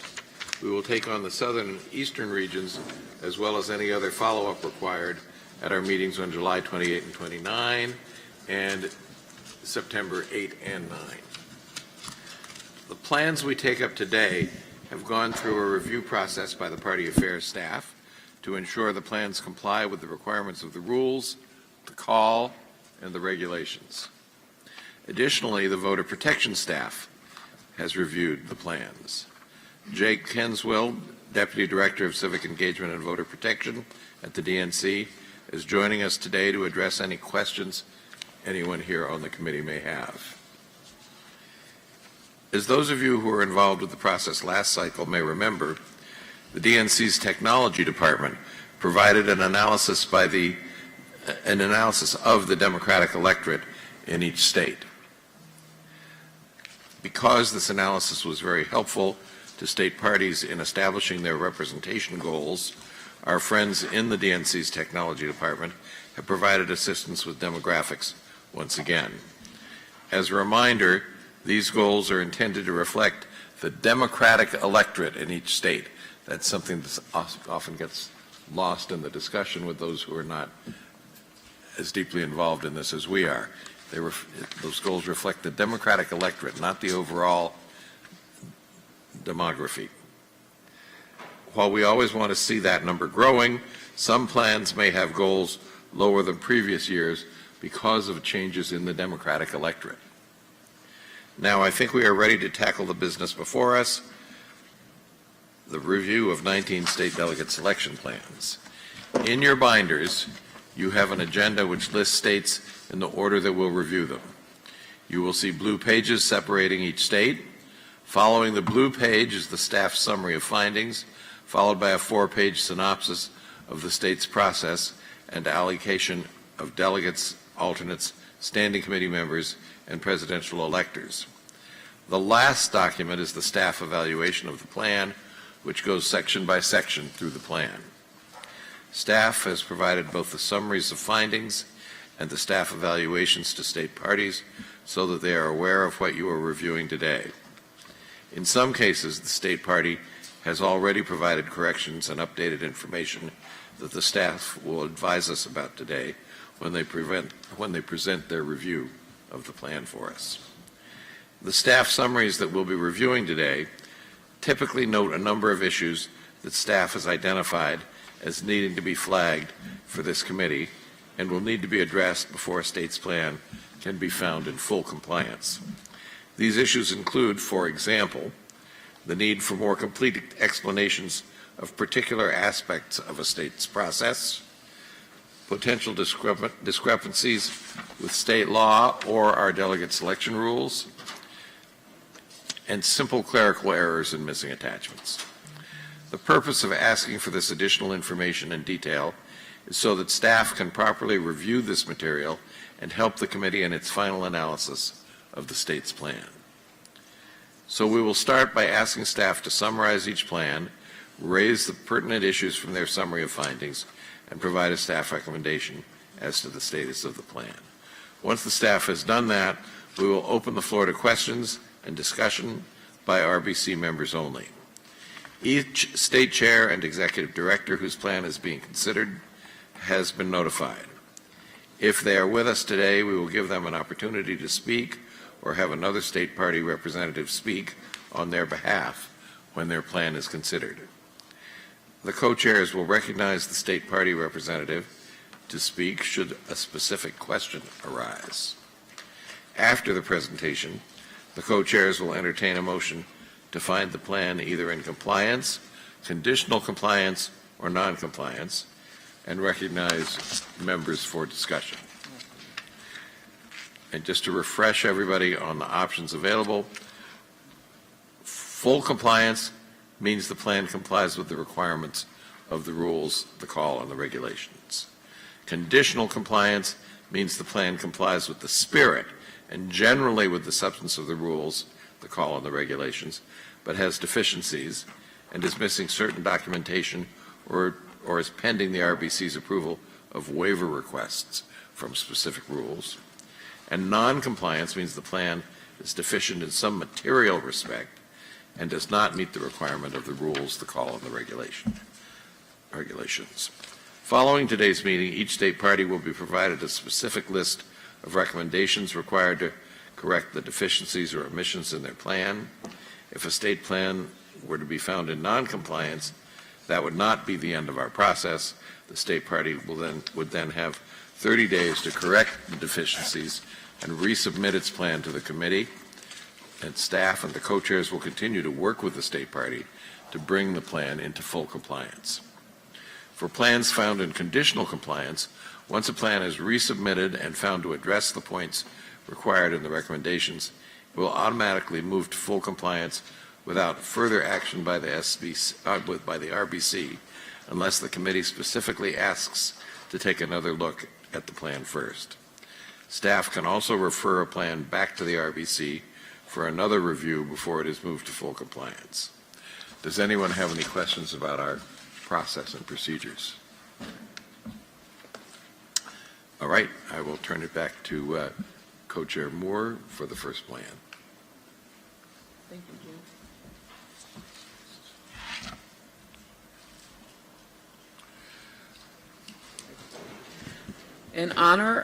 In honor of our host today, the first plan we will consider is the Minnesota Delegation Selection Plan. I'm going to recognize Aaron from the Party Affairs Office to provide us with an overview of Minnesota's Delegate Selection Plan, and then we'll see if anyone has any questions they'd like to ask. Thank you, Chair, and thank you, Minnesota, for hosting us. So just to start with a brief overview, Minnesota determines presidential preference through a presidential primary on March 5th. 49 district-level delegates are selected by district caucuses held between May 4th and May 12th, and 10 PLEO and 16 at-large delegates are elected at the state convention held on May 31st to June 2nd. As we've mentioned this morning, the plan does indicate that the delegation chair shall be the state party chair, which will then be ratified by a quorum of the state's national convention delegates.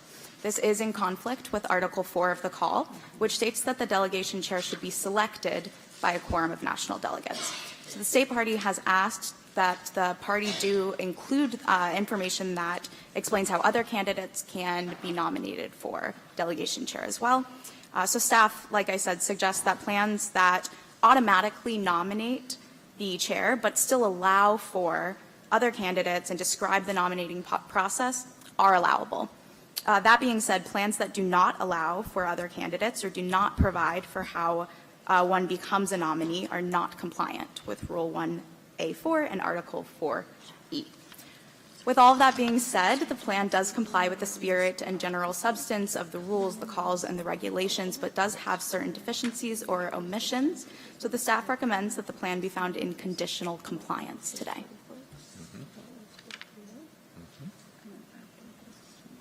Thank you, Aaron. Ken or Sonia, do you have Yes, thank you so much, Madam Chair, Mr. Chair, and esteemed members of this body. My name is Ken Martin. I'm the chair of the Minnesota DFL. I'm joined today by our Director of Party Affairs and Training, Sonia Johnson. Also with me is our Executive Director, Heidi Krause-Kaplan, and our Deputy Party Affairs and Training Director, Lori Aho. I am really honored to be able to be the first. I think we were the first considered the last time around, and so I'm honored. I would just stand to take any questions at this point. I think pretty much everything is self-explanatory, and you know, I'm happy to take any questions on this piece around the delegation chair. Actually, let me actually just jump into that, because I actually want to say that the language that we proposed here actually is compliant with our rules. The rules only provide for, as I mentioned earlier, it's in here. It says this is in conflict with Article 4 because the call states the delegation chair shall be selected. There is no prescription within the call that says the manner in which the selection should occur. A ratification is a selection by a body of individuals, and I would just argue that ratification, and let me just be very clear here, absent any prescription within the call on the selection of the delegation chair, we have to refer to Robert's Rules. And Robert's Rules is very clear on this, and I'll read two specific pieces here. One is around ratification. Ratification is a main motion, which is debatable, meaning that the body itself can, in fact, not only debate the ratification, they can change the rules of that ratification. This is really important. This is in Robert's Rules 1057. In Robert's Rules 46.3 under nominations, basically when bylaws or your bylaws do not prescribe the manner in which nominations should be made, Robert's 46.3 says at any point the members of a body can actually define how nominations can be made. So to Ray's point, to Artie's point, to Jason's point, to Donna's points, to everyone's, this language does not allow the body to make that decision. It does not take in any manner the rights of the delegates themselves out of this process. The delegates always have the ability to, both under Roberts, both under our own procedures in the DFL, to make nominations. There's nothing in the language we put forward. If I really wanted to push this issue, I would have just said the state party chair will automatically be the delegation chair. We did not do that because we wanted to comport with the rules of this body, as well as the call, as well as our own procedures in our party. The Minnesota DFL, we don't appoint anything. Everything in my party is elected. And I will just tell you at the end of the day, I wouldn't be able to get away with probably saying that the state party chair is the automatic chair, which is why I agree with what Frank said a moment ago. There's nothing in this language that we put in here that is not only not compliant, but not in the spirit of what we intend here. If, in fact, all of us agree that the delegates should make this decision, right, there's nothing here that says the delegates aren't. And I would just leave it at that. I'm happy to take any questions here. I would ask you to reconsider our noncompliance on this specific provision, because I think our plan is in full compliance. David? I don't want to belabor the point, but I think the term ratify is generally used in connection with approving an action already taken, not with proposing to take an action to begin with. And that is the difference, I think, in between selection and ratification. Ratification is approving a selection already made. It is not selecting the person. Now, that may not be the legal definition, but I think it is the connotation, and I think it's the general way it's used in Roberts. But we've discussed this to death. I'm simply putting on the record my view, and I'm not encouraging further discussion, just leaving it there. Question? Jim? I want to ask, first of all, thank you for joining us from the party. Would you object to staff working with you to make some of that clearer so that people reading the plan know that these are what you've just described is the process? First off, let me say that the Party Fair staff has been amazing. Both Aaron and Veronica in this process, they've worked with our staff. We've gone back and forth. I believe that there's nothing in this language that is non-compliant, and I don't want to draw a line in the sand, but the reality is, Chairman, what else could be said here? It's as clear as the day. A ratification is a selection process. There's nothing in the call that prescribes a manner of an election. It says they need to be selected. And so I understand David parsing this out, but until the call is changed to say that there has to be an election and prescribe the manner in that election, we're compliant with the call. And so I'm going to hold the line on this. I would like an up or down vote on this. We're not going to go back. I guess what I would say is you should either vote this plan up or down. I'm willing to take that chance, Jim, because at the end of the day, I believe we have already worked with your staff on this. The language here was not the language we initially proposed or the motion I made earlier. This is not only compliant with the rules, and it's also compliant with the spirit, which is to allow the delegates to make these decisions.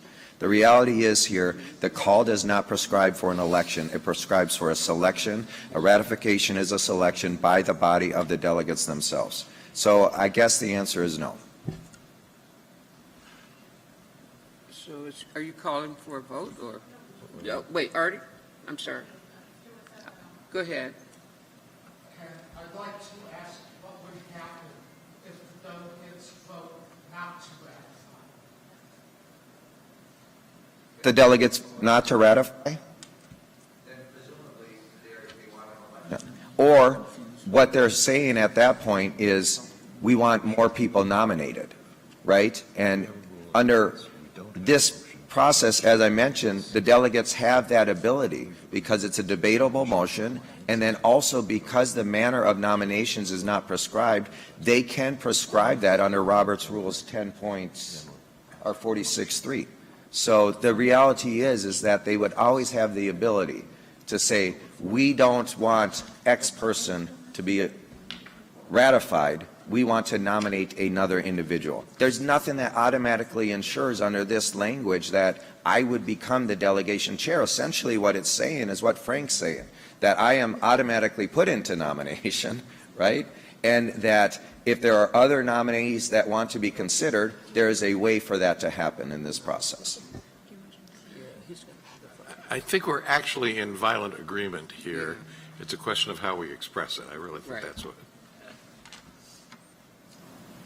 Artie? Artie Blanco, Nevada. Thank you, Ken, Chairman Ken Martin. Sorry for having this discussion. And I'm looking at the plan language now, and I guess I am concerned with the way that it's written, in the sense that it is saying the delegation chair shall be the state party chair. The state party chair. I have a concern. Some folks here, maybe not all, understand our previous chair in Nevada was not someone that we would want this type of language to be in our delegate selection plan, one, because it really causes more division and issues with who our leadership can. What I also am seeing that I'm failing to see here is that there's no mention of having a nominating process, that this will be an election, that what does ratification mean? And I appreciate that you're saying delegates that are elected, even those for the first time, can say, no, I don't want you to be delegate chair. When it's their first convention, they're not familiar with the process, may not be, they're not as experienced clearly as a decorated state party chair is. So I'm concerned with the language as it's written. I'd like to see more language adjustments to this because it is not clear. As it reads, if I'm someone that's running for delegate for the first time, I'm seeing, oh, okay, so the delegation chair is going to be the state party chair. It mentions nothing but the word ratified. It doesn't even say there will be a vote. I guess that's in the language of ratified. But I am very concerned with this language, the way that it's written, also because of our experience in our state, that this would be concerning, that we're putting it and being that descriptive in the actual delegate selection plan. So I'm willing to wordsmith some of this as well. Instead of shall, it could be like interim delegation chair will be, the state party chair, or I have one more follow-up question to that. So that's something that I'm just sort of throwing out there. But the other question I have, and I apologize, I haven't read fully the entire plan. When is your election? When do you have your first delegation meeting? For us, it's the next day after our state convention. So. Yep. Thank you, Artie. And that's exactly for us, because the last election of delegates is at the state convention. The day after, which is still at the state convention, so the Sunday of our state convention, all the delegates will come from around the state, and we'll have our first delegation meeting, and the election process begins at that point. And so, yes, I hear you, and I appreciate your concern on that, right? And I guess if we were wordsmithing, the one thing I could see us adding here to the end would be that under no circumstance would this subjugate anyone's rights as a delegate to make a nomination of another individual, something along those lines, because I think it's important for people to know that someone else could be nominated. And this language might not allow a new person to know that they could make a nomination, right? And I'm fine with that. But I am not fine with changing the first part of it, because the first part is absolutely compliant with our rules. Can I just real quick a follow up? Yes. The first sentence literally says the delegation chair shall be the state party chair. Period. Like, even though there's a comma there, to me, when I read that, you've already dictated and made that decision. And so, but I appreciate it. We'll continue to see where it goes. Thanks. Is there any further discussion? Jason? This is on a different subject. Ken, I just had a question on your plan. In the staff review, it mentions that there was language indicating presidential candidates will be requested to waive their candidate right of approval on district-level delegates. I'm just curious, kind of the rationale for that. Thank you, Jason. I'm going to ask our Party Affairs Director, Sonia Johnson, to answer that. Hello, and thank you all for having me here today, and to Madam Chair and Mr. Chair. To address that particular item, we did see it come in here. Interestingly, from my understanding, this has not been previously flagged in our plan, but has actually been in the Minnesota DFL plan for years. And what it comes down to is particularly it's kind of two things. One, in our process, actually as soon as we approve our call here in just a few months, folks will actually have access to the application form. And that form is available through our call, through all of the other means, all the way up till and including till 2 hours before the actual vote happens at those conventions. Because of that, we then have a period of approximately 30 minutes for that review period, which creates a really tight time, especially with multiple congressional districts, often having them on the same day. So it is an option that we provide to those candidates if they don't want to try and coordinate all of those pieces. But ultimately, in terms of compliance to the rules say that we provide the opportunity for a waiver. We don't automatically discount it or remove it in any way, shape, or form. All they have to put up with is basically a letter, or maybe two from us, saying, hey, in our plan, we provide this option for you. If you would like to take us up on this option, please let us know. And then we can adjust for that. So we are in compliance with the rule because we are in no way removing it. It just provides an ease in that process, particularly in years where there is less contest versus years when we've had higher contests. My first time doing this was in 2020. It was a little different cycle, but we can go forward from there. Susie? All right, thank you. I want to go back to the selection chair question, and this is for Ken or Jim Mignon. Look, we all know Ken's a great chair, and he has the support of his leadership in his state, and I have no doubt he's going to be the delegation chair. All state parties aren't equal, as we very well know, and some have different challenges than others, as already alluded to in the past, or we have some that, present challenges in the present. But like for Ken's purposes and Minnesota's purposes, I actually have, no issue here. But what precedent does it set if we pass this language for Minnesota as it would relate then to other states that may have a little more complications than Minnesota has?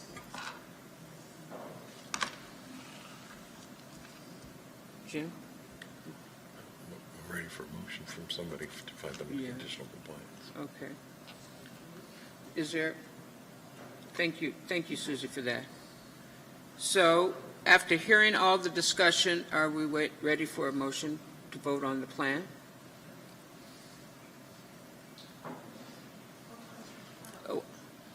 Quick question, Artie Blanco, Nevada. When we're voting on the plan, there will be language, but it'll still be conditional. Conditional until we compliance, figure this yes. out. Okay. That would be the motion I would Then I'll make the suggest. motion. Yes. And you'll make the Then I motion. will This make the plan motion. has been recommended as conditional compliance. That's So correct. so move. Further discussion? Any more discussion? Frank?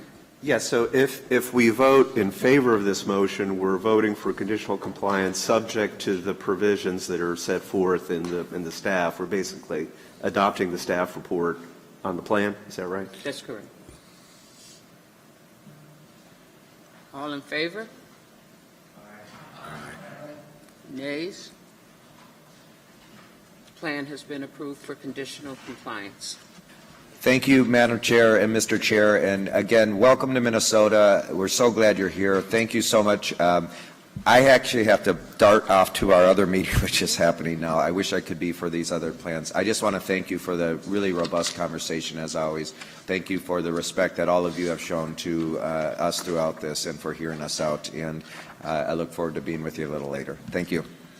You're very welcome, and thank you. Thank you, Ken. Thank you so much, and thank you again for hosting us. We'll now move to Illinois, and we will have John Mott from State Party Affairs to give us an overview, and we will have Ben Harden, the ED. Oh, well. Thank you, Chair. Illinois determines presidential preference through a presidential primary on March 19th, 2024. 96 district-level delegates are elected on the primary ballot on March 19th. 19 PLEO delegates and 32 at-large delegates are elected by a quorum of the national district, the national level delegates on April 29th. The plan complies with the spirit and generally the substance of the rules, the call, and the regulations, but has certain deficiencies or omissions. I do want to note that the state party submitted a plan late yesterday afternoon to address what I believe will be most of our concerns. I haven't completely reviewed the plan yet, but I want to thank the state party for doing that. Staff recommends that the plan be found in conditional compliance pending a review of the updated plan and receipt of the requested information. Great. Mr. Harden, would you like to speak? Actually defer to our chairwoman here who was able to join us today.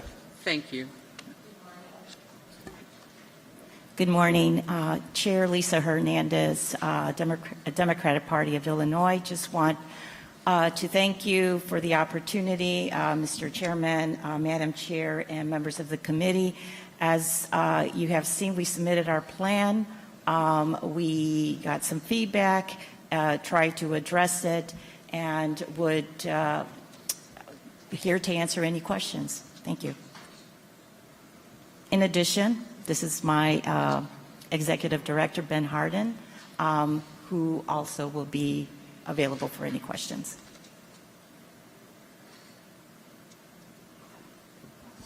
The floor is open for discussion or questions.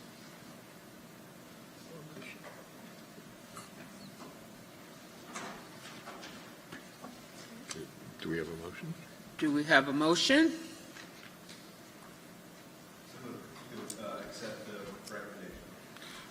And find the plan in conditional compliance. Yes. All in favor of voting on the plan for conditional compliance? Aye. Nays? The ayes have it. Thank you so much, Illinois. You've been voted for conditional compliance. Thank you very much, Madam Chair and Mr. Chairman. We will see you in Chicago for the DNC. Thank you. We'll now move on to Oklahoma, and we'll recognize John to give an overview from Oklahoma. We have Alicia Andrews, the state chair. So Oklahoma determines presidential preference through a presidential primary on March 5th, 2024. 23 district-level delegates are elected by the Congressional District Presidential Preference Caucus on April 6th. 5 PLEO delegates and 8 at-large delegates are elected by the State Convention on April 6th. In the staff review, we had flagged that Oklahoma's affirmative action plan goals are aligned with the suggested goals provided by the DNC data and analytics team, but there was a pretty large section of the affirmative action plan that was missing. I want to flag, like we did for Illinois, the Oklahoma party submitted an updated plan yesterday or maybe this morning, which addressed our concerns.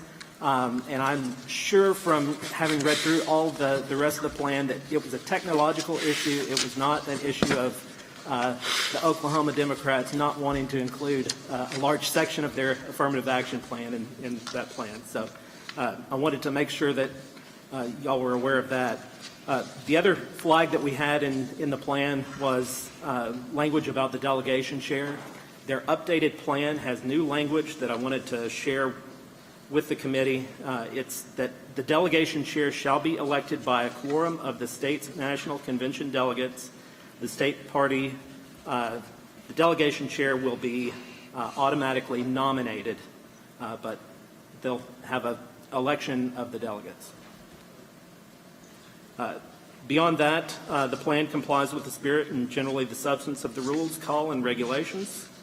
And staff recommends that the plan be found in conditional compliance pending review of the updated and amended plan. So I'd like to open it up for discussions and recognize the chair. Good morning, Madam Chair. Good morning, Mr. Chair and committee. My name is Alicia Andrews. I'm the chair of the Oklahoma Democratic Party, and I'm joined by Scott Hamilton, the executive director, and I'm just here to answer any questions.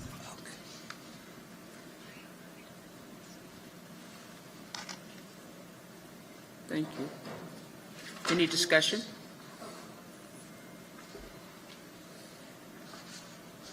Yes, go ahead. I'm sorry. I thought you saw me. I move the staff recommendation that the plan be found in conditional compliance. Second? Okay. Frank? Yeah, I think it's a technical comment, but on page 7, item 3A, 3AC, it says April 6, 2024, presidential preference primary PPP convenes.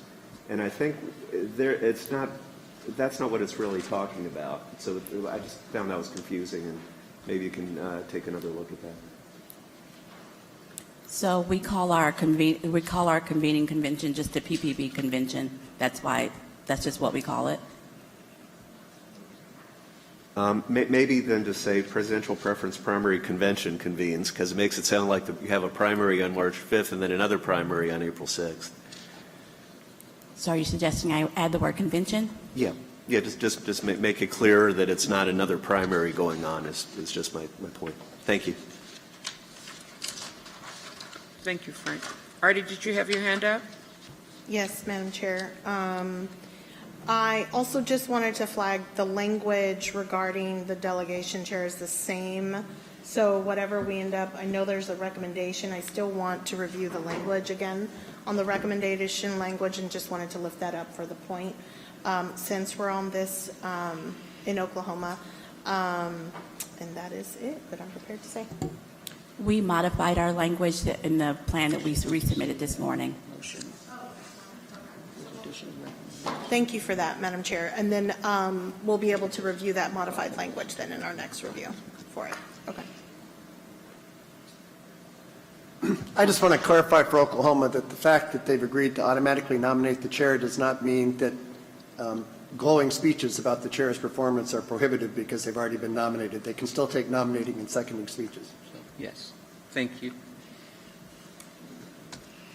So is there a motion to adopt? Oh, I'm sorry, are you, okay, go ahead. Okay. Is there a second?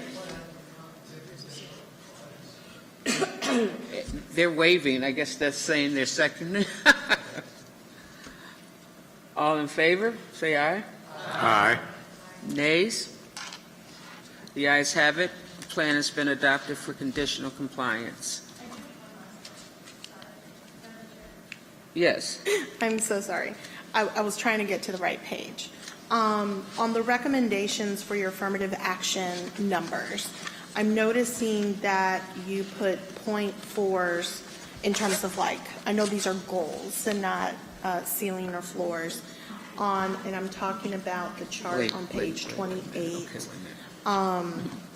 You have percentages for affirmative action for different constituency groups, and you have the .4s. So I know this is a goal. Do you know by any chance how many Native Americans were elected delegates in the previous convention? I may want to just look at previous numbers. You may not have that, and that's okay. I don't have that information, but the decimal points are deliberate because of the last couple of delegate selection conventions we had in Oklahoma. People wanted to know specifics so that when we started moving numbers around, it just helped with the conversation, and it's an attempt at transparency. Thank you so much. I really appreciate it. I hadn't seen decimals in a plan before. But thank you. Thank you, ma'am. May I ask a question? She mumbled? Oh, should I ask? Oh, okay. So Should, perhaps we should clarify yeah, that the Oklahoma plan will not come back to the RBC that's right. unless there is not agreement between staff and the state on the final version. It was because of your comment, Artie. Okay. May I ask a question? Okay. Sure. I submitted a waiver for the fee for presidential candidates to appear on our ballot because our amount exceeds the plan. Mm-hmm. Is this the time to ask if that has been approved, or is that later? It'll keep going through the process, but the staff is aware that you asked for the waiver, so it's a part of the evaluation process. Yeah. Well, then I'm going to take my conditional approval and be done. Thank you so very much. Take a win, yes. And thank you for. I'll have to go back and look at the plan, but I believe the waiver may not have been necessary because it wasn't the only way that a candidate can get on the ballot. So that may be why it wasn't flagged. But as we work through conditional compliance, I'll make sure that that we look at that. Thank you. Thank you so much. Thank you both. So do we have Ohio in the room? Okay, so they're not here yet, so, okay. So we're just going to go through Ohio's plan without them? Okay, then. John, would you like to give us an overview? Absolutely. Excuse me. Oh, sure. Interrupt, but I just remembered that I had a conversation yesterday with the folks from Ohio who would like very much for us to wait and consider their plan at our next meeting rather than this one. I don't know what the process is for making that happen, or whether we should go through what John has to say and then put it off. But Senator DeMara couldn't be here because they're considering the budget in their Senate, and so he was hoping that we could wait until he could be here. Well, what we'll do is let John go through the overview, and if we can flag any issues, we can make sure we get it back to them. And maybe we can hold off on, I'm asking the staff, we can hold off on voting on the plan if we want, but we would like to hear from John. Sure. So Ohio determines presidential preference through a presidential primary on March 19th, 2024. Their 83 district-level delegates are elected at pre-primary caucuses on January 9th, 2024. 17 PLEO delegates and 27 at-large delegates are elected by the State Executive Committee on May 11th, 2024. Ohio's affirmative action plan goals are generally aligned with the suggested goals provided by the DNC Data and Analytics team, with the exception of its goals among people with disabilities and youth. The goal for people with disabilities is 10% rather than the suggested 17%. The plan provides an explanation for that discrepancy. The goal for youth is 22% rather than the suggested 32%. In addition to the goals that we see in every plan, Ohio has also set a goal of 5.7% representation for veterans. The plan complies with the spirit generally the substance of the rules, the call, regulations, but has certain deficiencies or omissions. And we recommend that the plan be found in conditional compliance pending the receipt of the requested information. Before I go off mic, though, I did want to recognize Senator DeMora for, number one, getting his plan in before, I believe, every other state. If he wasn't the first, he was the second.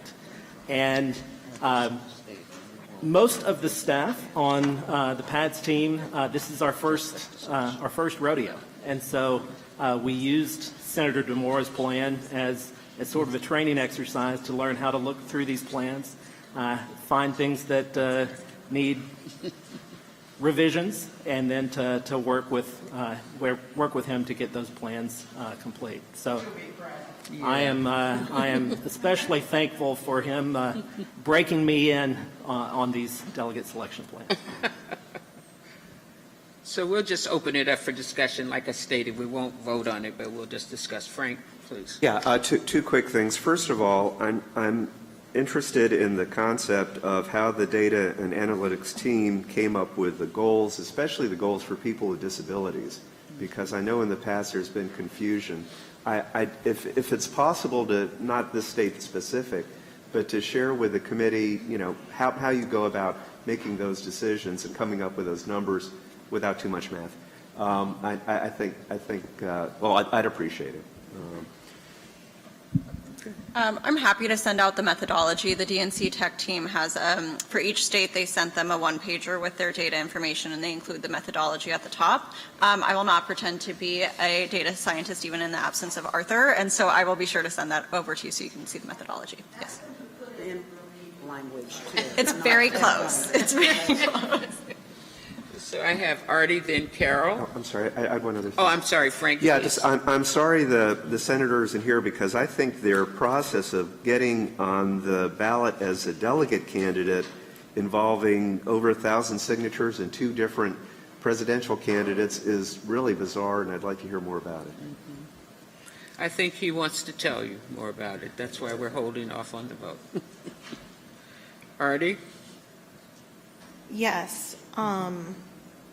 I am curious, and I'm in the plan now, going to the affirmative action goal set, and I'm looking at figuring out how they came up with a percentage on veterans, because this was definitely a discussion we had in Nevada. We make mention in our plan about our goal to have goals for veterans as well as labor. But I'm curious of that and seeing if the analytics staff of the DNC agree with the methodology that was used, and I would love to have more discussion. So if we don't vote on this plan and we can speak with the chair next time, I definitely want to ask those questions, and I just wanted to flag it for today's conversation. Thank you. Thank you, Artie. Did I see Carol? Frank's question, I guess, about the data for disabilities reminds me, do we have a definition anywhere of disabilities? When people file to run for delegate in South Carolina, we ask them if we give them the option of, on their filing form, you say that, that you have a disability. Well, people will say they have a disability because they have poor vision, which so do I, if I want to read, have poor vision. But they, you know, we never have a definition in our plan of what that really, what is a disability? This is actually very timely because Bill and I had this exact discussion about what is disability. The name of the exact department is escaping me, but we went to the federal department that deals with disabilities and looked up the definition there. It's funny you mentioned eyeglasses as well because that's specifically called out in the definition as not being considered a disability for accessibility purposes. And so we can be sure to share, they have a brief one-paragraph description. I know most parties use self-determination for that, but we will definitely send around that paragraph as well as the methodology to you all. Any further discussion? Oh, Jason, I'm sorry. You're fine. I would just, for the records, when we get Senator DeMora present with us, just to ask, I know it says in the summary of findings they provided a explanation for the discrepancy under people with disabilities. I'd be curious to ask about the discrepancy on the youth representation, where DNC data and analytics team suggested 32%, but the state party went in at 22%. So I want to understand what that discrepancy was and why they chose that number for their plan. Thank you, Jason. We'll note that. I'll now turn it over to Jim for the last two states before we break for lunch. The next state is Indiana, and I'll recognize John to give us an overview. All right. Indiana determines presidential preference through a presidential primary on May 7th. 44 district-level delegates are elected at congressional district caucuses at their state convention on June 1st.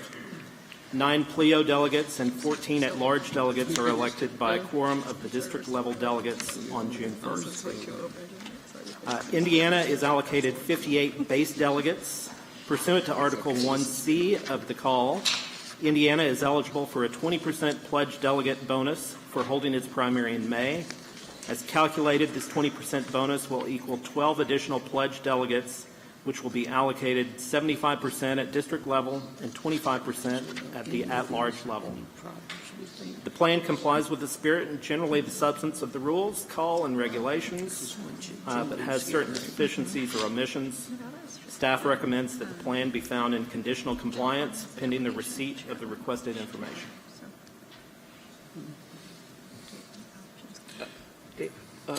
Any questions for John and David? I don't have a question. I just want to put the motion on the floor to approve this with conditional compliance, subject to staff edits. So we have a motion. Do we have a second? Second. And now I'll repeat. Are there any questions or discussion? Hearing none, let's move to a vote to find the plan in conditional compliance. All those in favor, please say aye. Aye. Opposed, no. And Indiana is in conditional compliance. The next state we'll take up is Iowa, and I'll ask Veronica to give us an overview. Thank you, Jim. Iowa determines their presidential preference through a mail-in preference card system. The plan, as you all can see from the plan, does not specify the window for this process, but it does specify that this presidential preference will be used beginning on March 23rd for their county conventions, and it also stipulates that the party will announce the results by 7 p.m. 5 days following the deadline to postmark your return preference cards. The plan specifies that 26 district-level delegates and 2 district-level alternates will be elected on May 4th at district conventions. The state convention will meet on June 15th to select the 5 PLEO delegates, 9 at-large delegates, and 1 at-large alternate. District and state convention delegates will be elected at the county conventions we mentioned on March 23rd by using preference groups determined by the results of the mail-in preference ballot. The number of district and state convention delegates to which a presidential preference is entitled to elect shall be determined by the results of that mail-in presidential preference process. There will be precinct caucuses that take place on the same day as the Republican caucuses, but those caucuses will elect unbound delegates to the county conventions. In order to comply with the call rules and regulations, the staff suggests that the postmark deadline for preference cards must be on or after March 5th, 2024. In addition to that issue, staff had a few questions about the implementation of the process that the plan resolves by indicating that the party will hire a vendor. To assess the plan in its entirety, Party Affairs Department believes that we must be made aware of the hiring timeline for the vendor to begin working to resolve these deficiencies. Given those two aspects, as it stands, we recommend that this plan be found non-compliant, as the date of the mail-in preference process could potentially violate the timing provisions. This means that as a department, Party Affairs will continue working with the Iowa Democratic Party to resolve these issues found in their plan and return it to this body within 30 days. That's a top line of the Iowa plan, but I'll turn it back over to you all. So a vote of noncompliance would bring that plan back to our full RBC. Any questions for Veronica? Is there a motion? Scott? I do have a letter from my chair that I'd like to read into the record. Please do. Okay.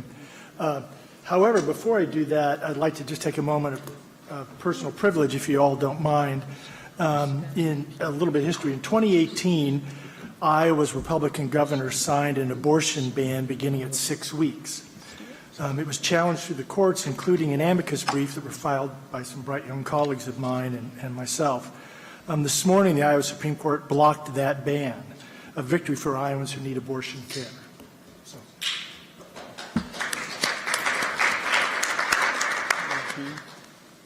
With that, here's a letter from my chair, Rita Hart. Dear committee co-chairs and members, I'm sorry I'm unable to be with you today. As chair of the Iowa Democratic Party, I want to provide you with additional information regarding our delegate selection plan and our reimagined Iowa caucuses. We know there are still some missing pieces in this draft delegate selection plan, but it is designed to provide enough flexibility for the Iowa Democratic Party to respond to the continued uncertainty surrounding the presidential nominating calendar. We look forward to providing more details to the committee once the calendar challenges are resolved. I'm excited to share that our Iowa Democratic Party State Central Committee unanimously approved our draft delegate selection plan and are united in moving forward with significant changes that will transform our caucuses into the most inclusive process in Iowa history. Iowa Democrats listened to the concerns of committee members and have been working for more than a year on a new party-run, entirely mail-in presidential nominating contest. Our reimagined Iowa caucuses will be composed of two parts: a mail-in expression of presidential preference and our in-person precinct caucuses. During the mail-in portion, Iowa Democrats will be able to request a presidential preference card through the mail or online. They will then have a window of time to fill it out and return it through the mail. The Iowa Democratic Party will contract with a professional election vendor so that our process is secure, transparent, and accessible. We are working with potential vendors to ensure the mail-in part reflects a classic in-person caucus while also increasing accessibility for all Iowans. The second part will be traditional precinct caucuses, which will be held in person on the same date as the Iowa Republicans and 8 days prior to any other state's presidential nominating contest. The precinct caucuses are when we conduct our party business. We will elect unbound delegates to county conventions, elect precinct committee persons to county conventions, and discuss platform resolutions. As I continue to meet with folks across our state, I can tell you that Iowa Democrats are very excited about our new mail-in process. For the first time, a police officer or firefighter working a third shift, a single parent who may not have access to child care, or those in the disability community who may be unable to leave their homes will be able to participate in the Iowa Democratic caucuses and make their voices heard in the presidential selection process. Despite our historic changes, Republicans in Iowa have attacked our new process and even passed legislation to meddle in our party business. No matter what, Iowa Democrats are committed to moving forward with our mail-in caucuses. We will do what's good for Democrats, what's good for Iowa, and what's good for democracy. I hope you will read our delegate selection plan closely, and I welcome your comments surrounding this exciting new process. Chair Rita Hart, Iowa Democratic Party. Thank you. Thank you, Scott. All right. Artie? Thank you, Mr. Chairman. Scott, thank you. for the work on this, and thank you for reading the letter from the chair. I am going to move so that this can come back to us in a way where we can go back and review once dates are set. I would like to have more conversations. I want to be part of the conversation where we talk about the dates of when results are released. I still kind of want to dive more into that with Mr. Brennan and the new chair, just to kind of understand that process more. So I want to make a motion in a way that it is, if we're going to vote right now, I would like to make a motion that it is voted on as, I don't know what the right language Non-compliance. is. Non-compliance, so that it can come back to us. Non-compliance today, so that it can come back at another date when it has more details. Is that right? That is the staff recommendation. So if you're making that a motion. Move. Is there a second? Second. Is there further discussion? And what I think you were clarifying is that's not to be, should not be, should never be, but just to point out, taken as final action on Iowa. It's an invitation for further discussion, further elaboration, and coming back here. Any further discussion? All those in favor of the motion, please say aye. Aye. Opposed, say no. Here we are. So we've decided to just keep going another couple of states since we're a little bit early for lunch. So if you don't mind, we'll just keep barreling through. Thank you. And so the next state that we'll take up is Michigan, and I'll ask Veronica to give us an overview.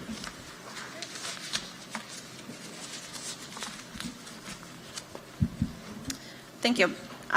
Michigan determines their presidential preference through a presidential primary on February 27th.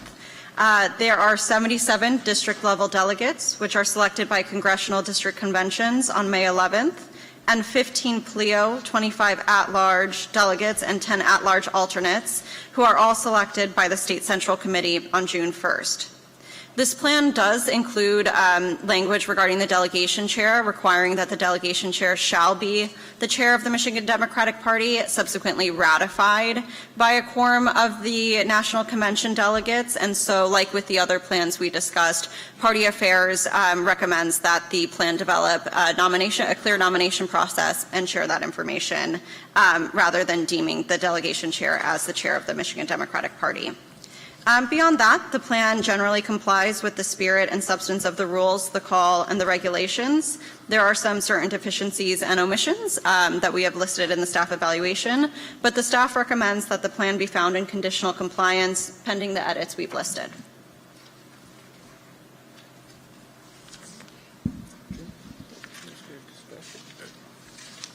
Yes, Mr. Curry. Do we have a motion to accept the staff recommendations? Motion to accept the staff recommendations. A motion and a second. Discussion. David?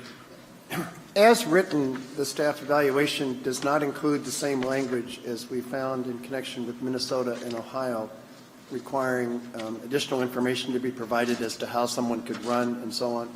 So I'm happy to vote for conditional compliance, but can we make that conditional compliance subject to treating Michigan in connection with that issue the same as we're treating the other states?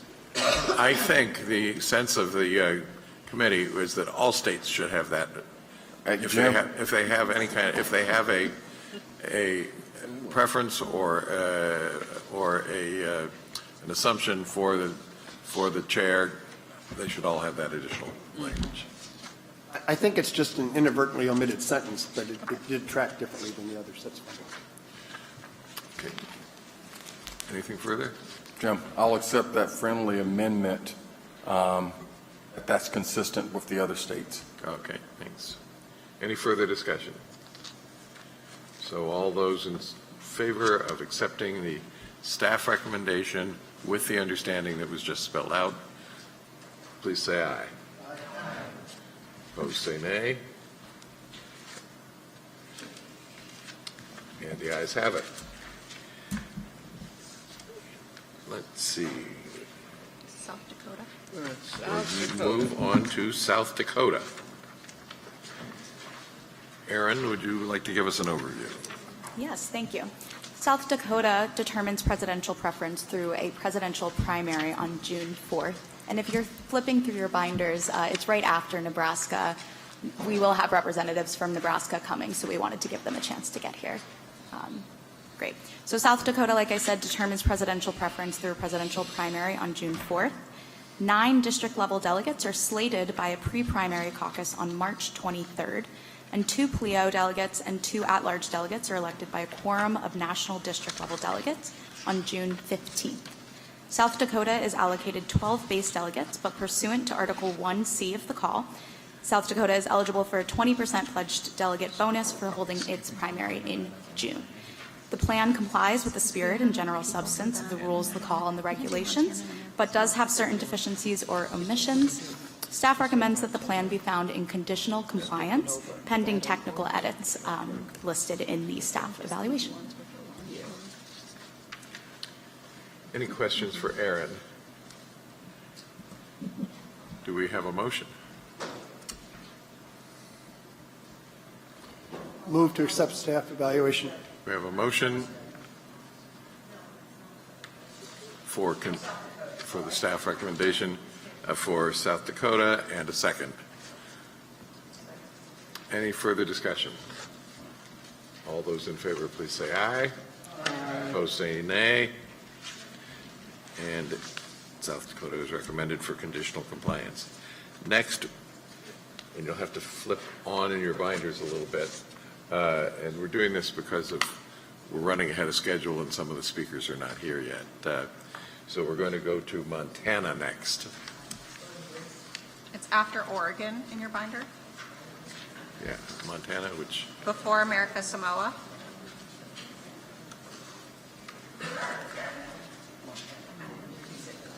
Montana. Which comes right after Oregon in your binder.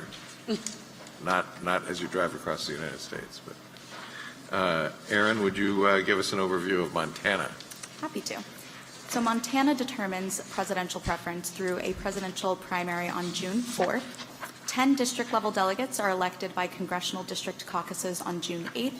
On the same date, 3 PLEO delegates are elected by a quorum of Montana's national district delegates, and 4 at-large delegates are elected by the state convention. Montana is allocated 14 base delegates. Pursuant to Article 1C of the call, Montana is eligible for a 20% pledged delegate bonus for holding its primary in June. Montana's youth delegate representation goal does fall 3% short of that recommended by the DNC, but it's important to note that it is 6.2% higher than the 2020 youth representation goal. The plan complies with the spirit and general substance of the rules, the call, and the regulations, but has certain deficiencies or omissions. Staff recommends the plan be found in conditional compliance. Are there questions for Aaron on Montana? Is there a motion? Frank? The comments noted a question about whether the primary results need to be certified by the Secretary of State. And it seems to me with a June 4th primary and then a June 8th district delegate election, that's a potential problem with the calendar there. But so that's my concern. Mm-hmm.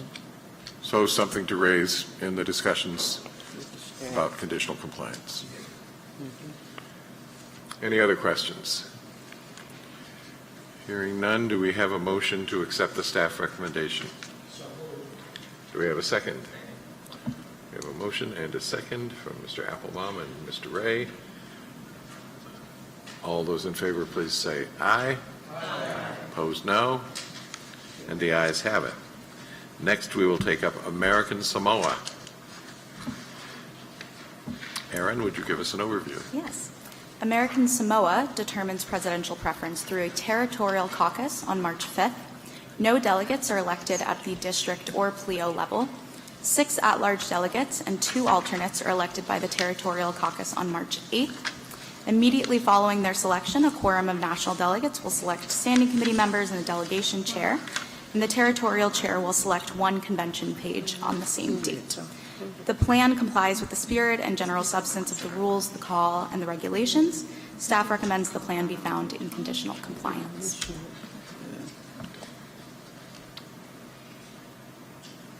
Any questions for Aaron? Frank? Quick one. I noticed their caucus doesn't provide for any any absentee or other process. Did we have any discussions with them about whether something like that could work, or is it just we think it can't? I'm happy to work alongside our voter protection team as well on this because we've worked with them to review the plan.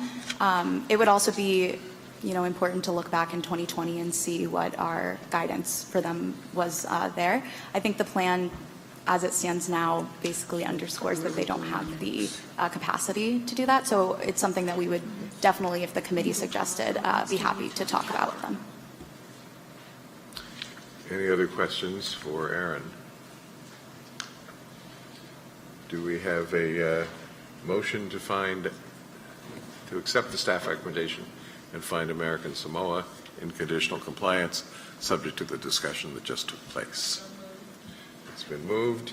Is it seconded? Second? There's a second. Okay. Any further discussion? All those in favor, please say aye. Aye. Opposed, no. And the ayes have it. Next, we can go to Utah, and I'm going to ask Rick to give us an overview. Utah is after Colorado and before Washington in your binders.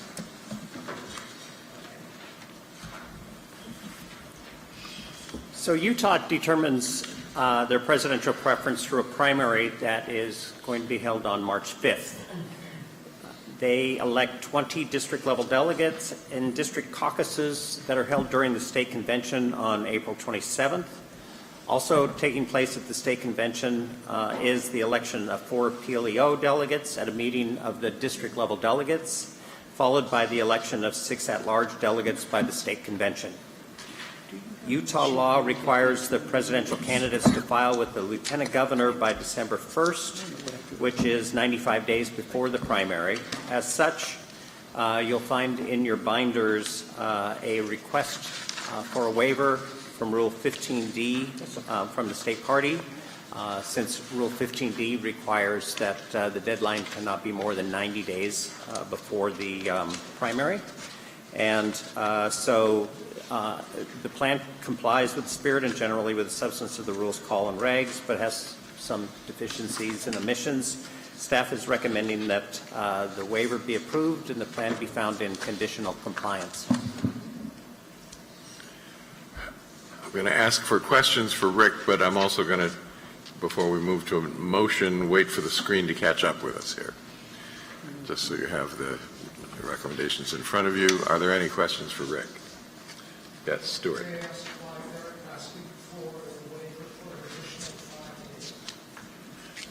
The rules specify that the deadline cannot be more than 90 days before the primary. Their deadline is 95 days, so they don't comply with the rule. That's why they're asking for that waiver.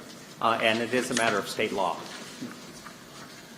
And also, it doesn't relate directly. Let's keep up with the time because you've got a call for a motion for lunch. March 5th is going to be the date of their primaries. Yeah, that was still do have a chart of how the primary schedule is stacking up now. I'm so sorry. Would you mind repeating that? I'm so sorry. Veronica was just asking whether or not we have a tentative chart of the dates of the requested dates for the primaries. Yes, so we are keeping track. We have a spreadsheet of this. As you might imagine, this is changing a bit with legislatures meeting and those things moving around, but we can certainly provide that as well, a listing of that timetable. And I'm just noticing that a lot of states seem to be proposing March 5th. I'm not sure if it's because we've gone through a region or if many states are trying to see the region. Yes, I know April 2nd has also been a popular date because of holidays and issues in the April calendar as well. So I think we're seeing a couple of general clusters. Any other questions for Rick? Do we have a motion to find the plan in conditional compliance as recommended by staff? And approval of the waiver. And approval of the waiver in the same motion, right? Okay, so Stewart moves, Chevron seconds. Any further discussion? All those in favor, please say aye. Aye. Opposed, no. Ayes have it. Now we're going to move to Colorado. So you will find Colorado in your binders right after Arizona and before Utah, where we just were.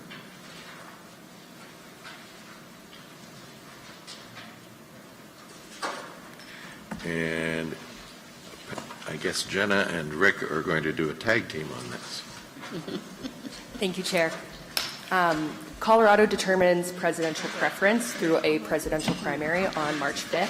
47 district-level delegates are elected at online congressional district meetings held on March 11th, and 9 PLEO delegates and 16 at-large delegates are elected by the state convention on April 20th. The plan provides for using online meetings and voting to elect the district-level delegates. We were informed this week that the state party has decided its state convention, which elects the PLEO and at-large delegates, will also be conducted online.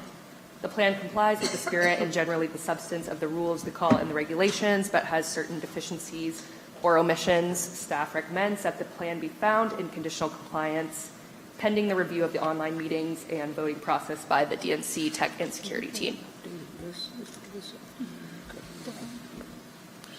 Is Rick going to chime in here, or did you cover it? Okay. All right. Thank you. Are there any questions for Jenna? Hearing none, is there a motion to find Colorado in conditional compliance? Okay, I have a motion and a second. Any further discussion? All those in favor, please say aye. Aye. Opposed, say nay. Ayes have it. All right. Have we gone as far as we can go without waiting a little while, because we're far enough ahead of schedule that the other people who we told to be here. Yep, it's 12. It's 12 noon. It's 12 noon, and so we'll do a lunch break. Yep, we can. I just told downstairs that we were still in the meeting, so some of us had to check out needed another 15 minutes unless I wouldn't get it on behalf. Yeah, we have checkout time going on. So we're just going to break for lunch. And so we do have a number of delegate selection plans to review this afternoon. So we'll recess till, well, it's 12. We'll recess to 1. So is there a motion on the floor to recess? Great. We stand adjourned until 1 o'clock. Okay. All right.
Great.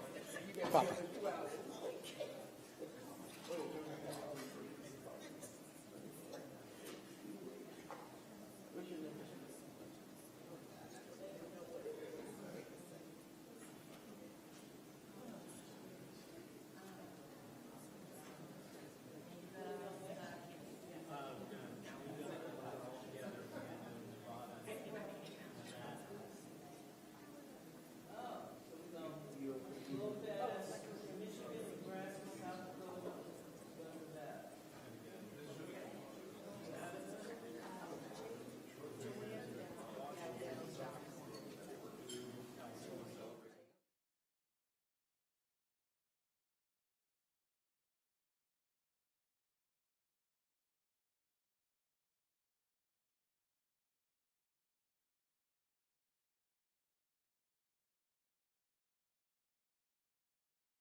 Good afternoon. Good afternoon. We're going to get started. We're going at a good pace here.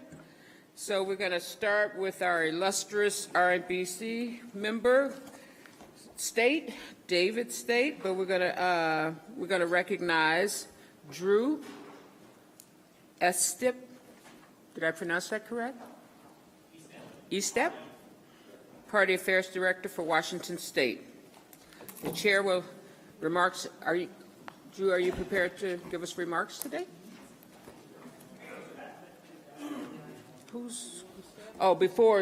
Before, sorry about that. I skipped over Rick. Rick has been talking today more than usual. Rick, will you like to give us an overview? Sure. Washington determines its presidential preference through a vote-by-mail presidential preference primary on March 12th.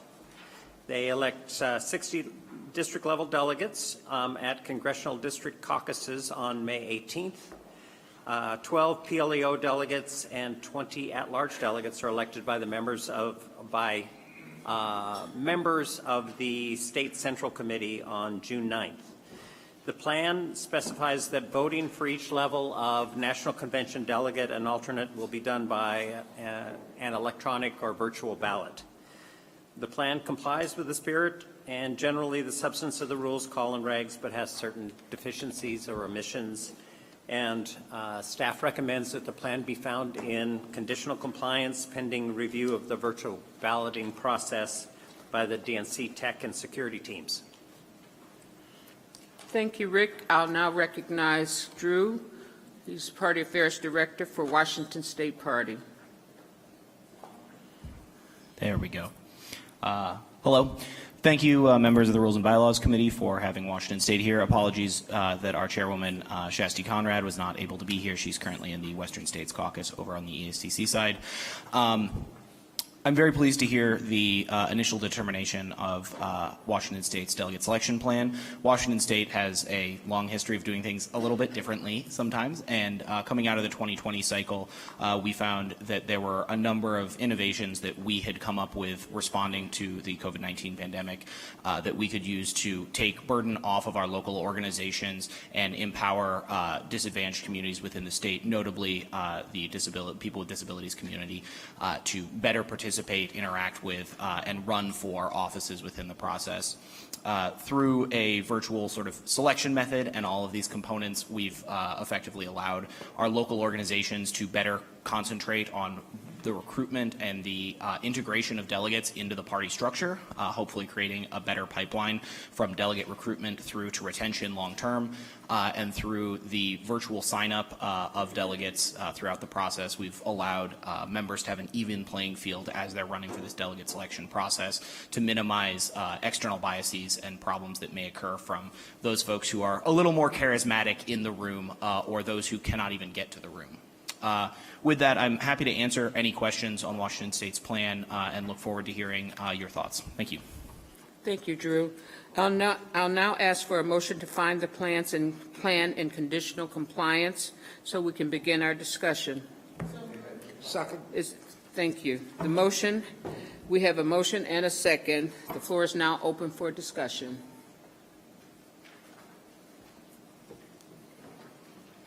So I'll just note that I intend to vote yes, subject to the review of the virtual balloting process by the tech and security teams. Thank you. Thank you, Jim. Any discussion? Seeing no further discussion, the chair will ask for a vote on the motion to find the plan in conditional compliance. All in favor of the motion, say aye. Aye. Those opposed, say nay. The ayes have it, and the plan is approved on conditional compliance. Thank you all. Jim? So the next state we'll take up is Nebraska, and I'll ask John to give us an overview.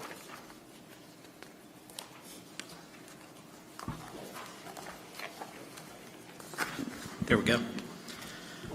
Nebraska determines presidential preference through a presidential primary on May 14th. 17 district-level delegates are elected by the Congressional District Caucuses at their state convention on June 8, 2024. 3 PLEO delegates and 5 at-large delegates are elected by the state convention on June 8th. Nebraska is allocated 22 base delegates. Pursuant to Article 1C of the call, Nebraska is eligible for a 20% pledged delegate bonus for holding its primary in May. As calculated, this 20% bonus will equal 4 additional pledged delegates, which will be allocated 75% at the district level and 25% at the at-large level. Nebraska's affirmative action plan goals are generally aligned with the suggested goals provided by the DNC data and analytics team. The representation goals for delegates with disabilities and youth are slightly lower than the DNC suggested goals, but they provided a rationale for those goals. And I will flag there that although the percentage is slightly lower on the goal for people with disabilities, the difference in the percentage doesn't change the actual number of delegates that would be found. It's within a rounding error. So with that, the plan complies with the spirit and generally the substance of the rules, the call, and regulations, but has certain deficiencies or omissions. Staff recommends that the plan be found in conditional compliance pending the receipt of requested information. So after we began this report, we learned that State Chair Jane Klebb is on her way. If we have questions for her that would affect our vote, we should wait on the vote. If we are just prepared to vote without questions, I think we could go ahead. Move adoption of the staff recommendation.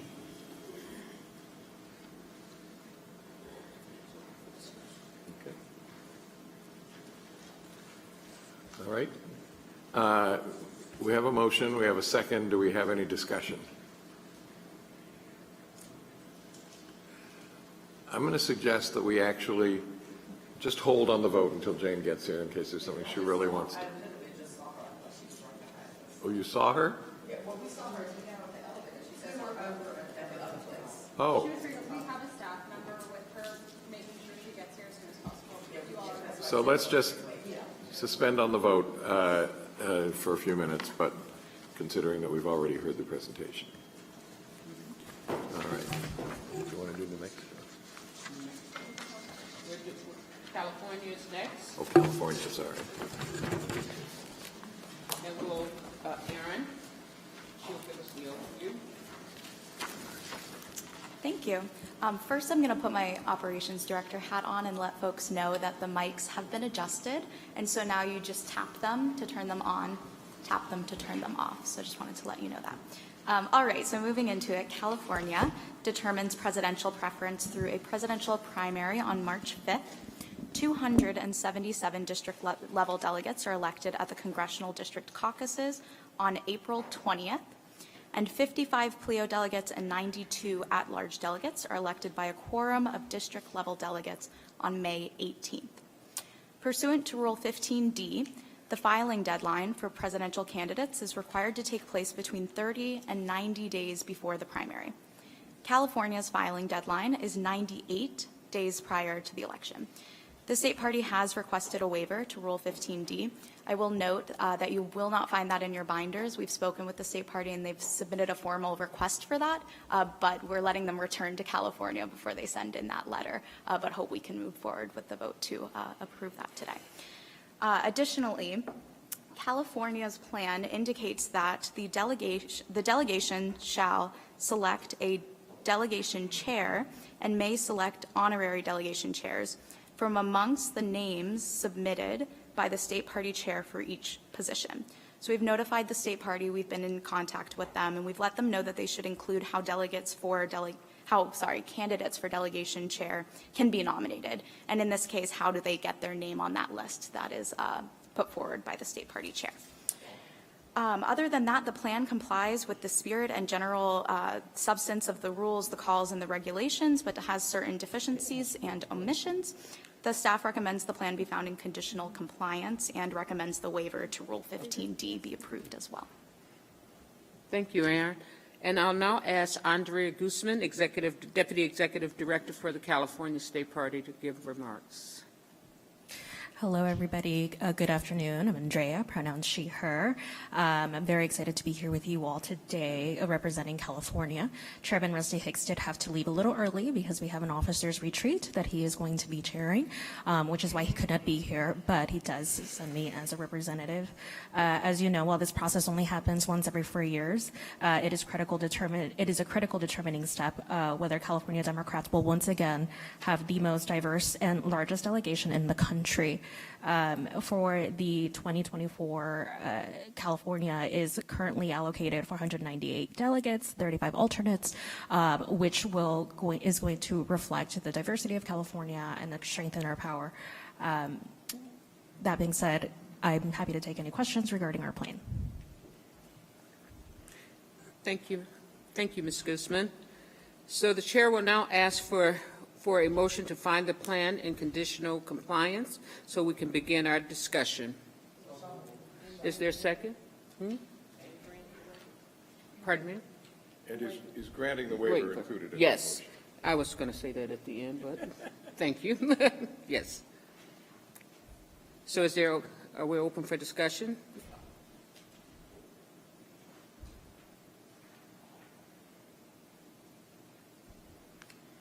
Seeing no further discussion. Going once. Seeing no further discussion, the chair will ask for a vote on the motion to find the plan in conditional compliance and to approve the waiver. All in favor, say aye. Aye. Those opposed, say nay. The ayes have it. Thank you so much, and thank you for attending, Ms. Guzman, on behalf of your party. Thank you. New Mexico. All right. Next state we'll take up is New Mexico. John, would you give us an overview, please? New Mexico determines presidential preference through a presidential primary on June 4th, 2024. 19 district-level delegates are elected by congressional district caucuses on June 15th, and 4 PLEO delegates and 6 at-large delegates are elected by the state convention on June 22nd. New Mexico has allowed 25 base delegates pursuant to Article 1C of the call. New Mexico is eligible for a 20% pledged delegate bonus for holding its primary in June. As calculated, this 20% bonus will equal 5 additional pledged delegates, which will be allocated 75% at district level and 25% at the at-large level. New Mexico's affirmative action plan goal percentages are aligned with the suggested goals provided by the DNC data and analytics team, but the numeric goals apply the percentages to the district level delegates rather than to the entire delegation. My understanding is the state party has submitted a new amended plan, and I almost guarantee that they're going to tell us that's been corrected in the plan. So with that, I also want to flag good behavior. In addition, in their affirmative action plan, they have goals for veterans, union members, seniors, and rural Democrats. So with that, the plan complies with the spirit and generally the substance of the rules, the call, and the regulations, but has certain deficiencies or omissions. Staff recommends that the plan be found in conditional compliance pending receipt of and review of the amended plan. Thank you, John. So I'd like to welcome Jess Velasquez, New Mexico State Chair, and Sean Ward, Executive Director, to make any remarks that you'd like to make. Thank you very much for the committee. The New Mexico Democratic Party is delighted to submit our delegate selection plan for the presidential convention. We are very proud of the great diversity of our state, and we look forward to building a delegate crew that absolutely reflects what we love most about New Mexico so that we can deliver the state for Democrats. Edie? Thank you very much. Any questions for Chair Velasquez or Executive Director Ward? Could we have a motion to accept the staff recommendation? We have a motion and a second. Any further discussion? Hearing none, all those in favor say aye. Opposed, no. Congratulations. The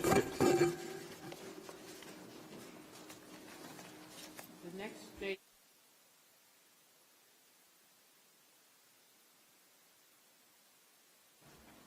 Great. Oregon determines presidential preference through a 100% vote by mail presidential primary on May 21st. 37 district-level delegates are elected by district-level caucuses on June 1st and 2nd, and 7 PLEO delegates and 12 at-large delegates are elected by the state convention on June 22nd. Oregon is allocated 49 base delegates. Pursuant to Article 1C of the call, Oregon is eligible for a 20% pledged delegate bonus for holding its primary in May. Oregon's plan indicates that they intend to use multi-winner ranked choice voting to elect delegates to the national convention. The state party has been asked to provide more procedural details about their process for this. Oregon's plan also provides for online voting for district-level delegates. This is in addition to in-person voting for district-level delegates, which will be held in each district. The state party has been notified that the DNC tech and security teams will need to review their virtual balloting system throughout this process.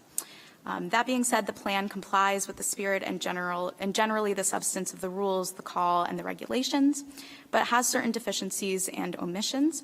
The staff recommends the plan be found in conditional compliance pending the approval of Oregon's virtual balloting process by the DNC tech and security teams. Thank you, Aaron. And I'll recognize Candy Emmons, Deputy Executive Director for the Oregon State Party, for remarks. Oh, I got to actually press the button. Thank you. And I am also joined by our new chair, Rosa Colquitt, who will give some brief remarks, and then I will talk. Pleased to meet you.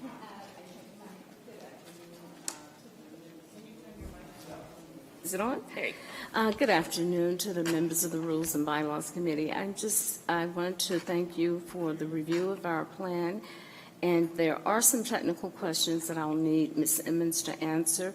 But we've reviewed our plan, I would say, for several months with members. I looked at it with a real eye, having been recently elected, a real clear, focused eye on full inclusion and equity, and as well as the balloting processes that Ms. Emmons will answer some questions. But thank you so much for the opportunity to be here today.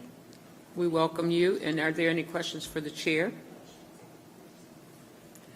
So we'll now ask for a motion to find the plan in conditional compliance so we can begin our discussion. Actually, sorry. I'm sorry. I apologize, Mindy. Yeah. I do have a question. I'm curious if you can explain it at this point, how you will be working towards the affirmative action goals in multi-ranked choice voting. Yes, so we have I guess to start on the ranked choice voting concept. So in Oregon for ages, we have had a process, a very robust history of wanting to elect folks with a majority. And what that looked like in the history of our previous plans was we would have state or district conventions where we'd have rounds and rounds and rounds of balloting, which, as we all know, when you make people sit in a gym for 8 hours, that leaves a lot of people out of the process.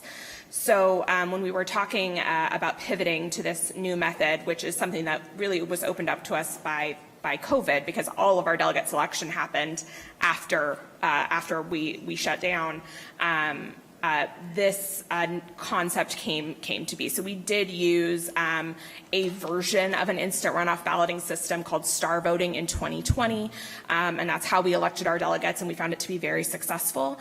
We take a really robust stance on, listing all of our delegates in a voter's pamphlet that we produce with their communities that they represent on their, right in there, right? It's all there. And we, on every ballot, ask voters to keep those things in mind when they are choosing who to vote for. And we have found that that has been really effective and that Oregon Democrats take that very seriously, which is why we've met our inclusion goals consistently for the past, I mean, I've only worked for the party since 2016, but looking back in previous cycles too, our voters take very seriously that we want a delegation that is reflective of Oregon. So I don't think there's anything specifically about multi-winner ranked choice that would change that, because all multi-winner ranked choice is doing is allowing people to reflect their preference for multiple delegates on one ballot instead of having to do runoff ballots.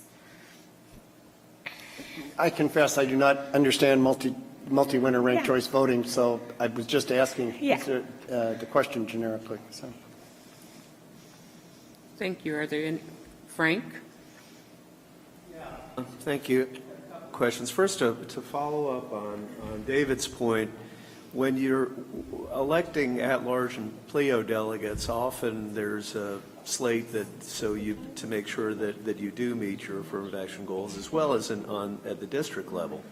And it seems that ranked choice voting would not be consistent with that kind of a system. So we don't have a culture of running a slate beyond what the presidential candidates would preclude in Oregon. So I'm not sure how that would impact, right? We have sometimes 120 candidates running for delegate, and our voters really do just take that consistently in mind. And I actually believe, this is just from my experience, I ran this process in 2016 and 2020 in Oregon, that when folks are able to vote remotely from home, which they can do using this ranked choice system, we will probably see increased turnout, and folks will be able to ask their moms and their grandmas and their cousins and their friends who are Democrats to sign up to participate, which was not always an option. And I think that specifically impacted, some of the communities that have been historically left out of our process. So that's also part of that goal for us is, getting more people engaged. And that is what we found to be true in 2020. We had, by the time the primary reached Oregon in 2020, Joe Biden was the nominee effectively, and we had, I think, about 4 times as much participation using this process remotely in 2020, even given that the primary wasn't very exciting for folks, than we did in 2016, when the primary was very exciting for our Oregon Democrats. So I feel very confident that there's nothing about ranked choice voting specifically that will impact our ability to reach our diversity and inclusion goals. Another question, if I might.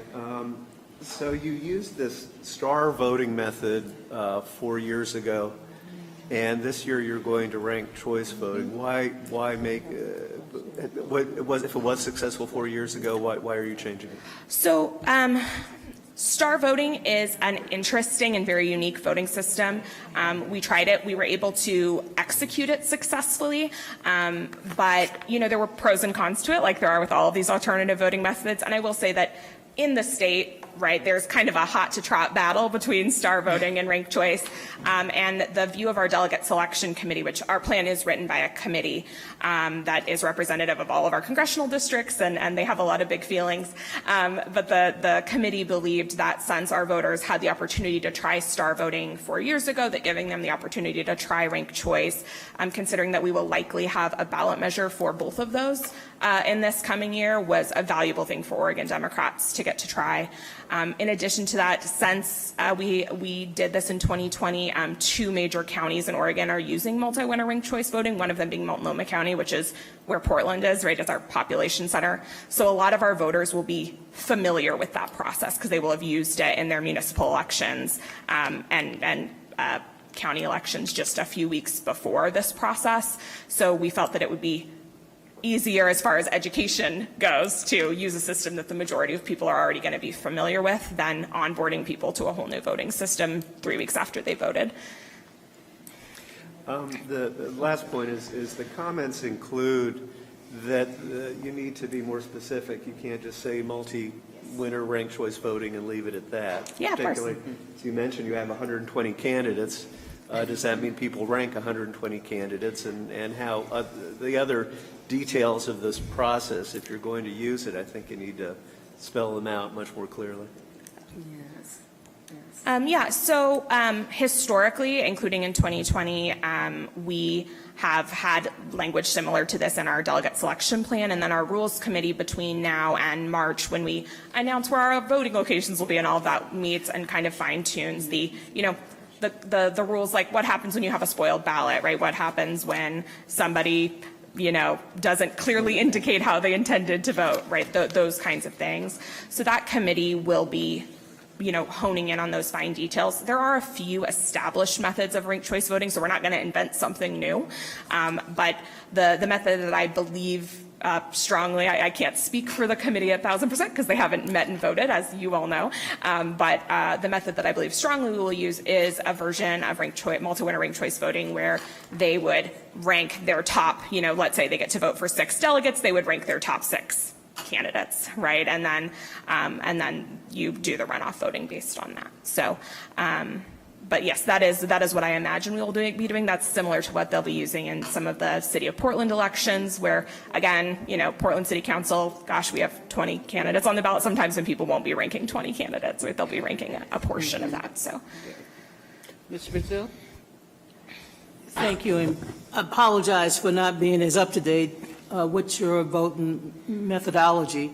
But in 2028, according to some of the legislation that's moving through the state of Oregon, you will perhaps be a ranked choice vote, joining Alaska and Maine and being a state that provide ranked choice voting. Am I correct? So in Oregon in 2024, we know that the City of Portland and Multnomah County will be using ranked choice for their local and municipal elections, and as well as Corvallis, which is another kind of population hub in Southern Oregon. But there will, we believe, you may or may not know that our Republican senators have walked out on the job and just came back to work, but we believe that they'll be referring to the voters a ballot measure initiative to make that statewide. The state party does endorse ballot measures, and so part of our theory is that by allowing voters to use this process a couple months before we do our ballot measure endorsements in August, that it will give Oregon Democrats a better idea of what they're voting to endorse or to not endorse, which is also so the first time an Oregon voter will have a ranked choice voting ballot will be the Democratic primary or the municipal election in Portland. So we will have it. They're on the same day. They're on the same ballot. All right, same day, same ballot. Which is in May. Yeah. And so what voter education programs have been in place or being considered before you introduce this new methodology to the voters of the state? Could I add here that we are putting trainings in place to make sure that folks are capable of using this kind of system.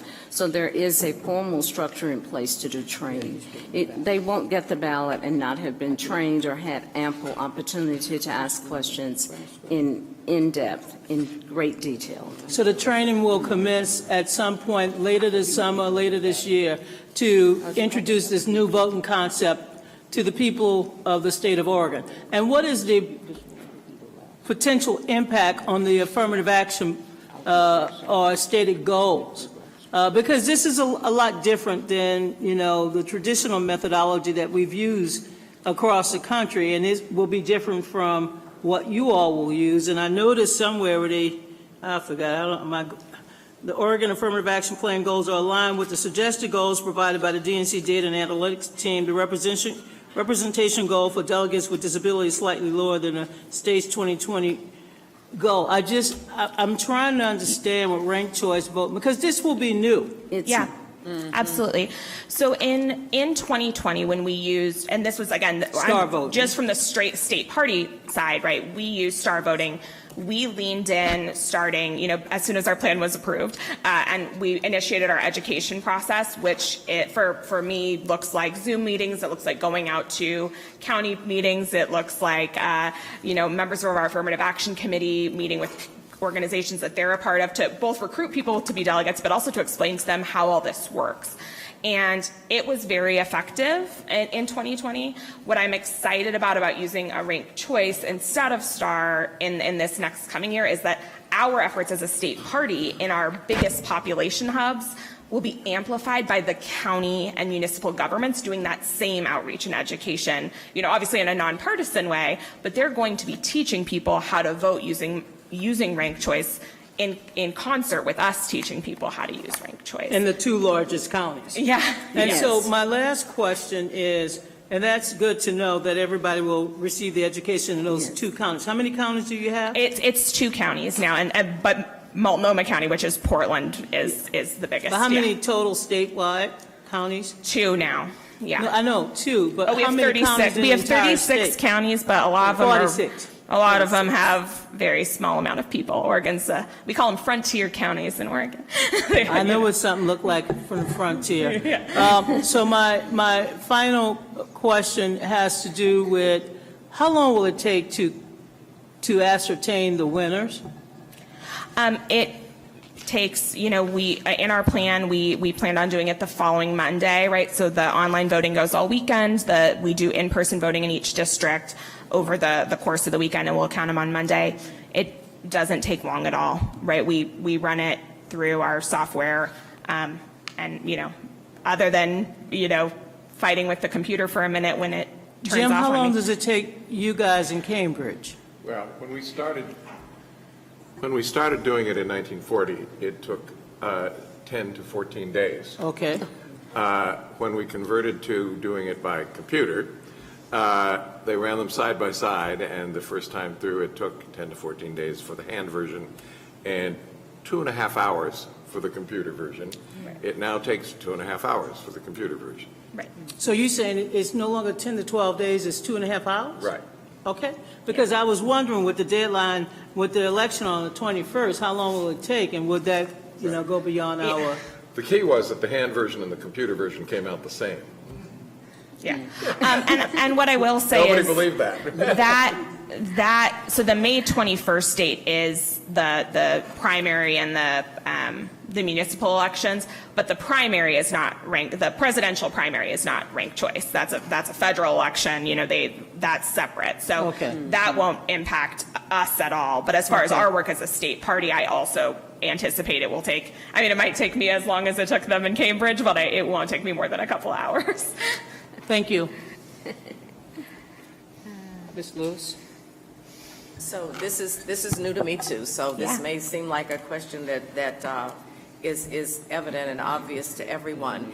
But you say that you will be able to reach your affirmative action goals with ranked choice voting, right? Yes. Okay. So if you have a slate of candidates that are running and this one doesn't get it and that one doesn't get it, and you happen to knock out someone who satisfies that affirmative action goal, and there is no one left in that queue to replace the person. I don't know if I'm asking this the right way. Yeah. So what mechanisms do you have in place so that you reach your goals? What I would say, I totally hear what you're saying. I just don't, as someone who's administered these kind of elections before, I don't think that there's anything unique to ranked choice that would make that any different than plurality voting, right?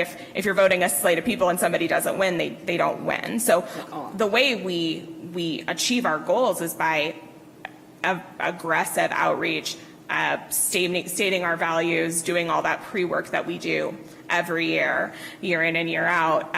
But like I said, we did this with star voting in 2020, which the people still vote on one ballot and we run it, right? That part still stays the same, and we met all of our goals because we leaned in hard and early to making clear to Oregon Democrats that our values are what matters.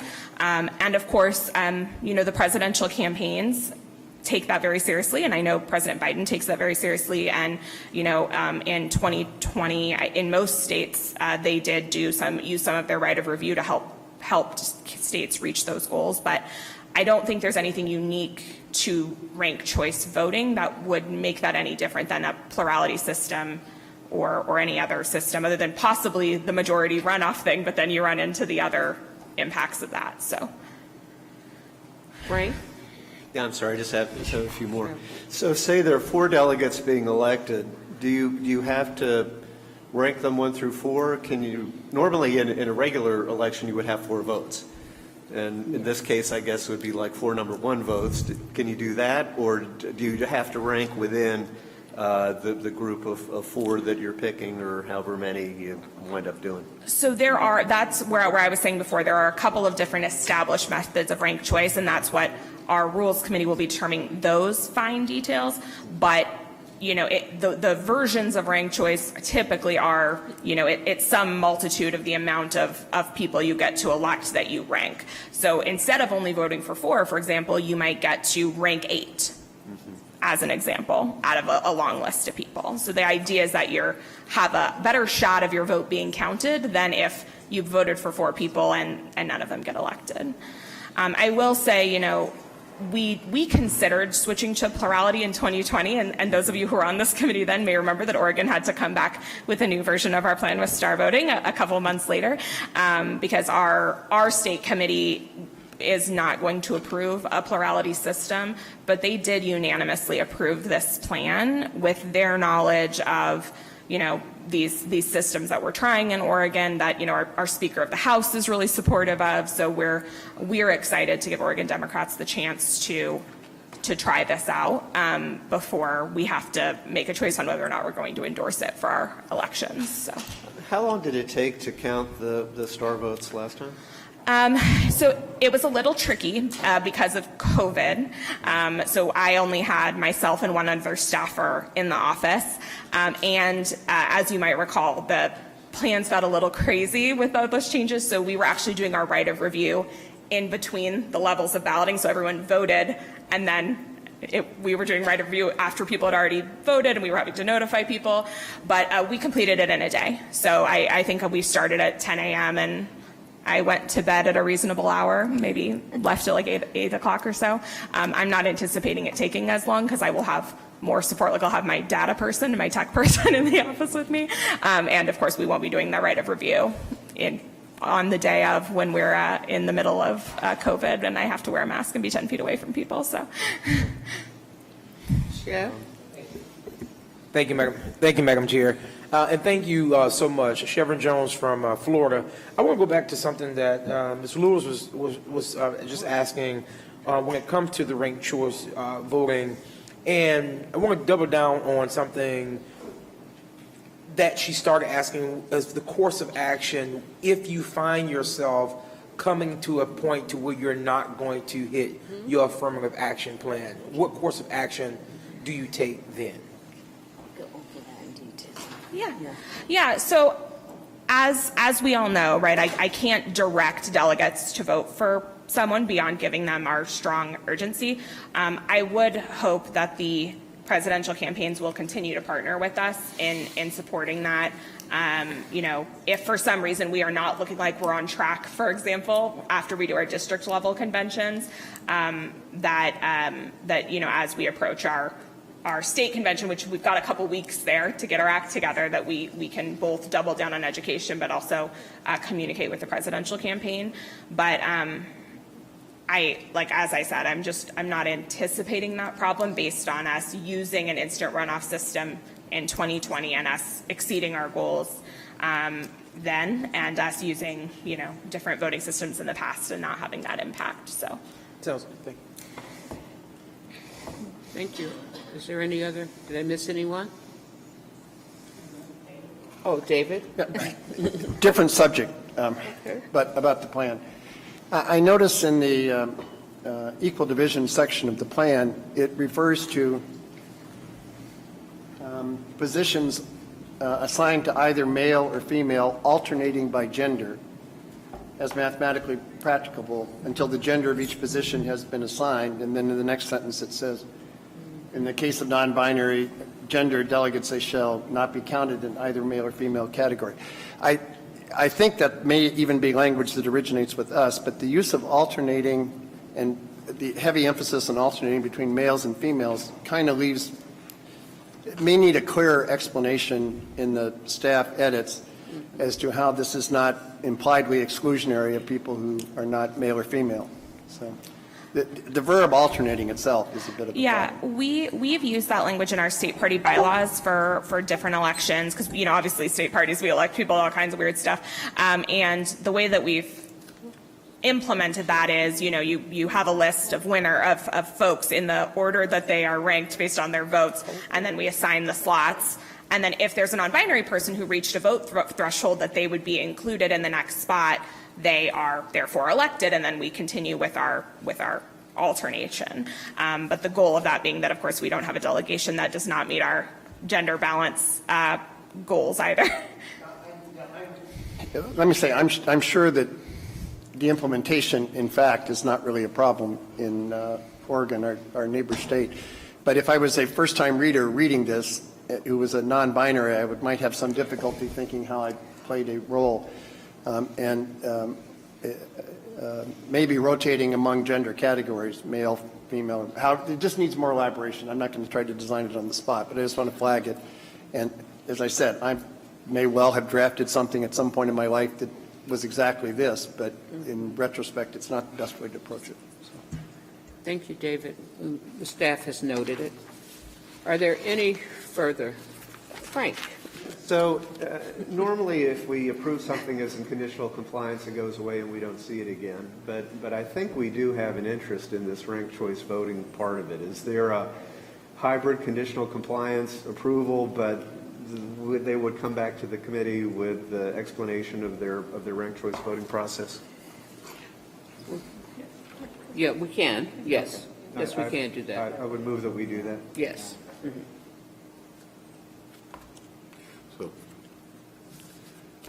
So if there's no further discussions, I'll ask for a motion to find the plan in conditional compliance with Frank's new recommendation so that we can begin our discussion. Is there a motion? Thank you. Thank you. The floor is back open for discussion, although we've had a robust discussion around this. Is there any further discussion? Great.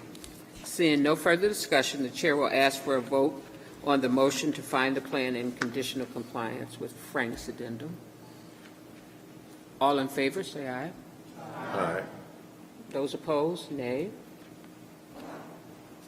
The ayes have it, so moved.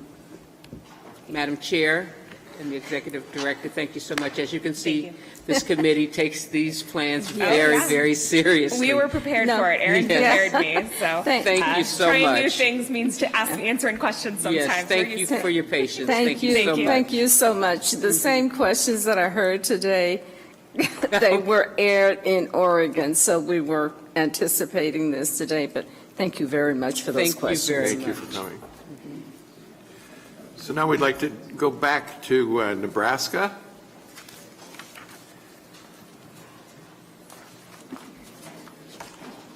I want to welcome State Chair Jane Klebb and Executive Director Precious McKesson.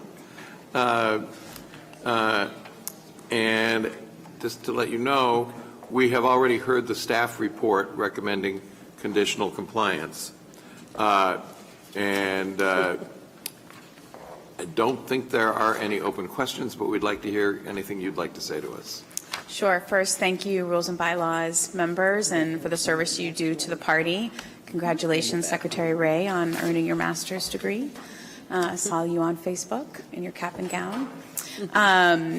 We are happily not doing a caucus anymore, which I know you all are happy about too. We couldn't be more happy with that as well, since it puts a lot of undue burden on our county chairs as well as voters. Even though I love the party building versions of the caucus, it wasn't great for us for elections. And so we're in the normal primary schedule. I think the only outstanding question for us, and I think we're working with staff on this, is there's been a question raised by an individual in the disability community in Nebraska on if she has a disability that forbids her from participating in our state convention in person, and she wants to run as a delegate to national convention, how that logistically would work for us at state convention, but then also if she got elected as a delegate, how does that work for national convention?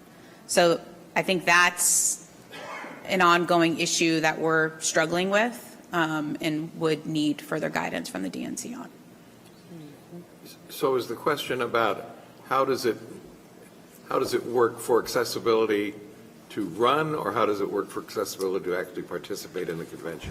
Both, because if you think about the logistics of how things change so quickly on the floor of a state convention, when you're electing delegates, if you have somebody online, I find it difficult to believe that they would be able to be engaged in the floor side conversations that are happening and how fast things move with people getting striked, et cetera.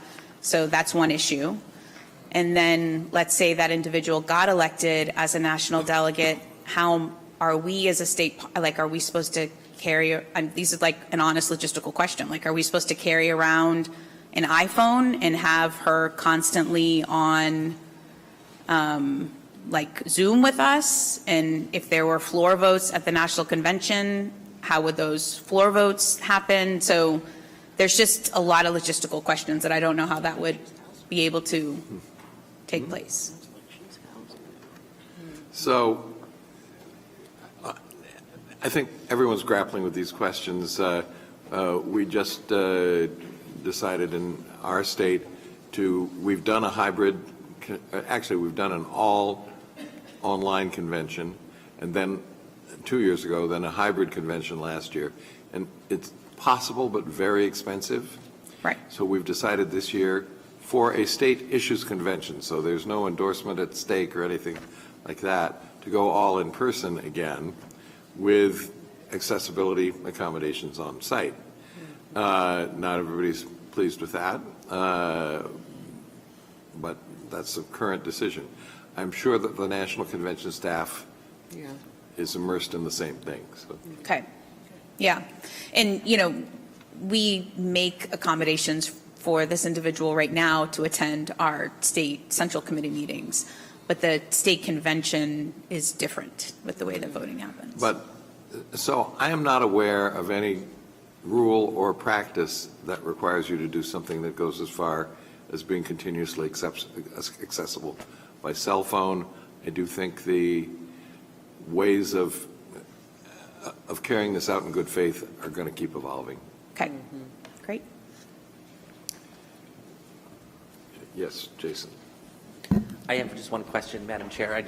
I know when you and I worked to get youth added in as goals back in 2006, 2007, I note in the staff recommendations here that the goals for people with disabilities and youth were slightly lower than the DNC suggested goals, but that there was a rationale provided. I was just curious what that rationale was for those goals. So we use a combination of census and other data in order to figure out the goals, and I think we were surprised at the disability and youth goals. They were much higher. I think the youth was, 30% or 35% of the delegation, and that wasn't, we didn't think that was a real life reflection. But we love our young Dems. We give them money every year. They're very engaged. I'm a lifelong young Democrat, as you know, Secretary Ray. Amen, Chair.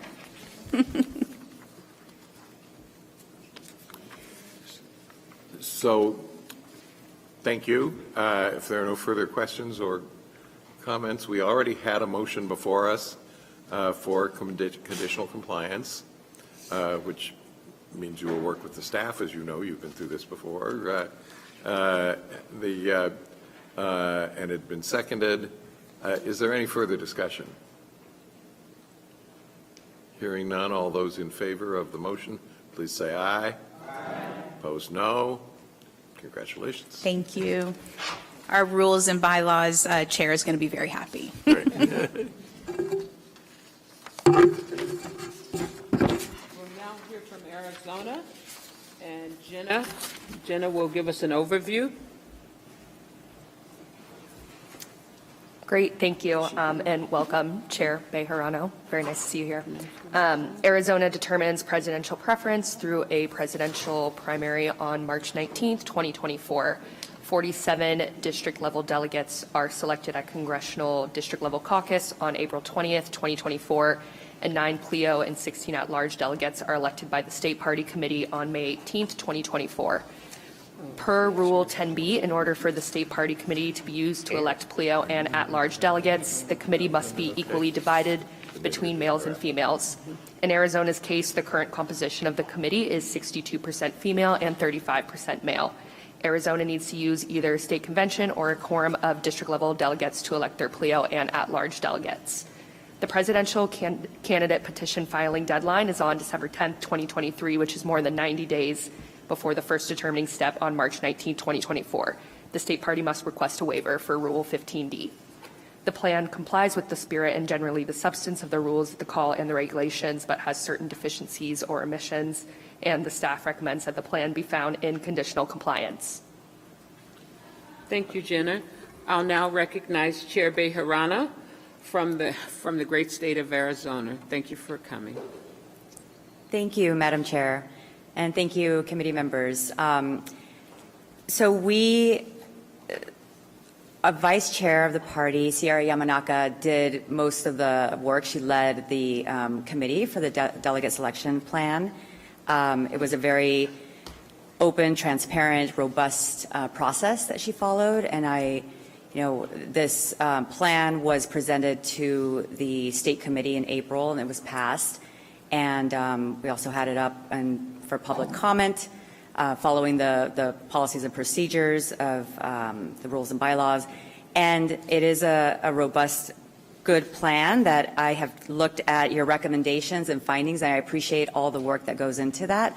And we will take that back to our committee so we can be in compliance with the rules. Thank you very much. Are there any questions for the chair? David? Yeah, I'm curious, how did you get so far out of whack on equal division at the state committee? How do we get so far out of whack? That's a really good question. Well, and followed up by, does the state committee have any other involvement with the national party other than the delegate selection plan where equal division might apply? Can you repeat your question again? I'm sorry. Yeah, your state committee doesn't elect DNC members or other people. Does it elect the state chair, for example? Our state committee does elect the state chair, yes. So I guess I have a question as to how that's a valid election of a state chair if the body is so far out of equal division. As I understand the comments, it's like 65-35 or something. There needs to be an explanation if we're seating state chairs who are not being elected by equally divided parties. I'm not saying that there isn't an explanation, but I think at some point we need to ask that question. That's a really good question. Luis, do you have? Sorry. Mr. Chair. Oh, Luis, go ahead. Yes, please. Madam Chair, Mr. Chair, Luis Heredia, Arizona. So this has been a pending question in our organization for a while. The state statute defines the selection of state committee members through the election of every 3 precinct committee members. There is a state committee slot. And so it's been a statute-driven equation. And so we arrived to the state committee that is in state statute and have continued on the bylaws and have not modified it. We haven't really, it's been an ongoing debate. There was a resolution that our party passed in January of 2023 asking for this committee to grant the flexibility because they feel that this equal division rule on this particular issue is disenfranchising women in the opposite because there's more women in. If the rule was set up for historically disenfranchised individuals, it's been a debate. But to answer David's question, it is a state statute creation, and we just haven't modified that. Our chair wants to make. So, the state party has the power under the U.S. Constitution and the rules and decisions of the Supreme Court to create additional, what we call add-on seats, to create equal division or other goals within the membership of the state committee, state central committee.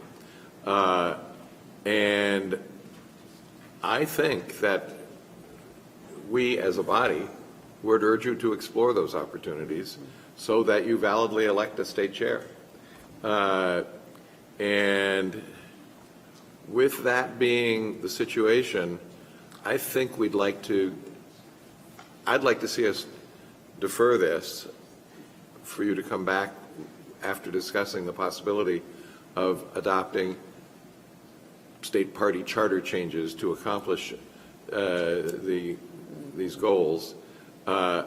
You may, I'm not saying you have to come back and say we've done it. I'm saying you might say we now recognize not only do we need to do it, but that we can do it, and here's the timetable, or something like that. But I'm uncomfortable voting for a plan that doesn't start to deal with that.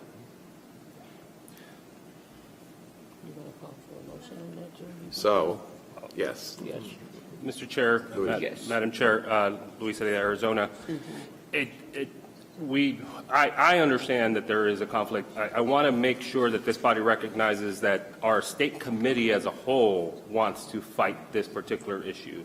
They feel that it is in their best interest as the makeup of this committee that, and so there is, I'm not going to say intentional non-compliance, but they feel that they fundamentally feel, this has been an active debate, that they fundamentally feel that the equal division requirement, if it was placed for disenfranchised communities, that it negatively impacts the natural makeup of the state committee. So, I mean, there's an ideological conversation here.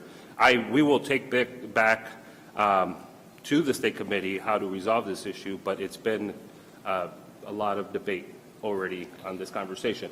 RBC member Elaine actually came to one of this resolution committee at the assistance of Veronica in trying to get this conversation, and the argument that Elaine posed is the equal division is to reflect the population, and there's justification on that argument. But this was an issue that has been, when we were non-compliant in 2022, we've actively tried to kind of change either through add-ons or the creation of making the executive committee, which is much more equally divided because of the selection of the county chairs and the components of that membership, the appointment that the state party chair has in appointing 27 members, 3 representatives from each of the congressional delegates to that body is a lot more kind of,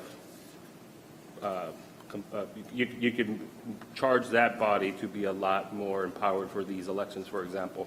Our state committee right now stands at about 800 people, and that is because of state statute that for every 3 elected precinct committee members, there is a state committee slot.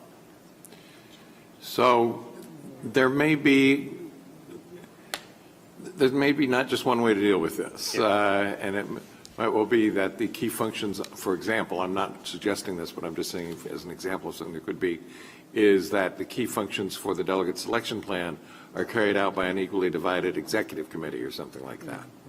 I think it needs further discussion with staff, which we'll have input on. We do not have a motion yet. Not yet. No. I didn't put a motion on it. Yeah. Yeah, go ahead. The options we have are just deferring action or finding non-compliance, which brings it back to us. Before we do that, David. I was actually going to move to postpone consideration of this till the next meeting of the RBC. A motion to defer action, yes? But hold on 1 minute. Is there a second for that motion? okay. Yes, Louis. Just comment on a particular conversation that David raised.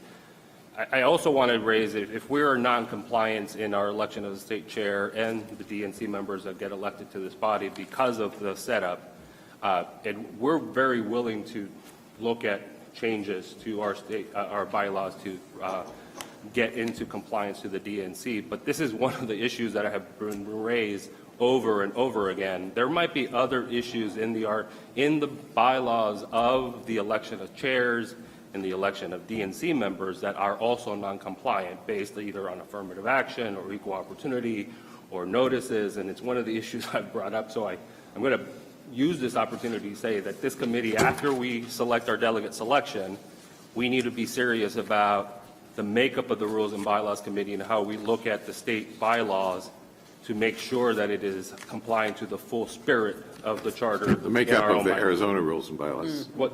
Committee. Makeup of your Rules and Bylaws Committee. Yes. But there's also, other states might also be non-compliant. Now we're like diving into Arizona right now. But I urge this body to continue working that even the permanent members of the DNC and the election of others, that this body has never really dived into a scrutiny of that process. So it is true that, we don't do a review of every state party's processes and procedures, but as things come up to us, usually in this delegate selection plan review, we try to act on it. Yeah. So the motion is to defer action on Arizona. Is there any further discussion on that? Seeing no further discussion, we'll ask for a vote. All in favor to defer, say aye. Aye. Those opposed, nay. Nay. No, not nay, but. Yeah, well, I just said. The ayes have it, and so we'll defer We'll it back. come back. There will be discussion with staff and perhaps the co-chairs in between, and it will come back at another meeting. Okay. Thank you. Our final Thank you, state. Madam Chair. Final state for today. Yes, thank you, Madam Chair. Appreciate it, and I think we'll be talking. The final state that we're going to take up today is Nevada, and I'll recognize Veronica for an overview.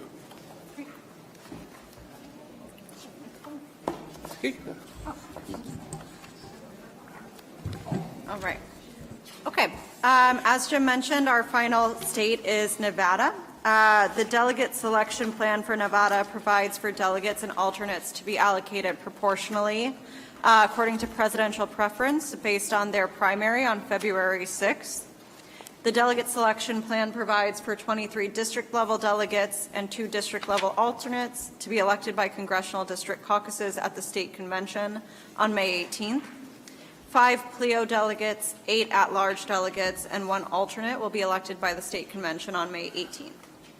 The plan indicates that there is a concept assembly district delegate election meetings that is lower in the selection process, electing folks to go to these conventions, and the plan indicates that a portion of those meetings will be partially virtual, so we would love to continue working with the Nevada State Party on that to make sure, and we've done a lot of that work together too, and so making sure that that works out well, so we'd be happy to assist with that. I did want to add that in the staff evaluation, you'll see a list of missing attachments. I wanted to commend the party for their responsiveness. They have remitted a number of the attachments to us. We have not had a chance to go through it just yet, but looking forward to going through it when we get home. And so I just wanted to make sure you all were updated on those attachments. Thank you, Veronica. Are there any questions for Veronica? All right. I want to welcome Chair Danielle Monroe Moreno and Nevada Dems Secretary Travis Brock.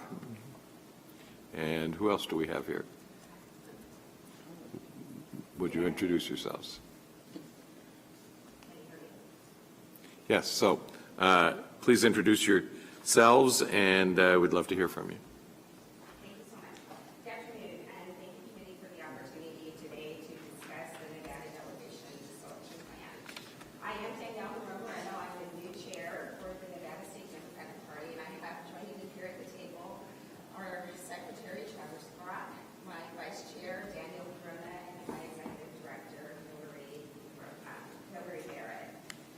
Nevada, as you know, has moved from a caucus state to being the first in the West presidential primary state.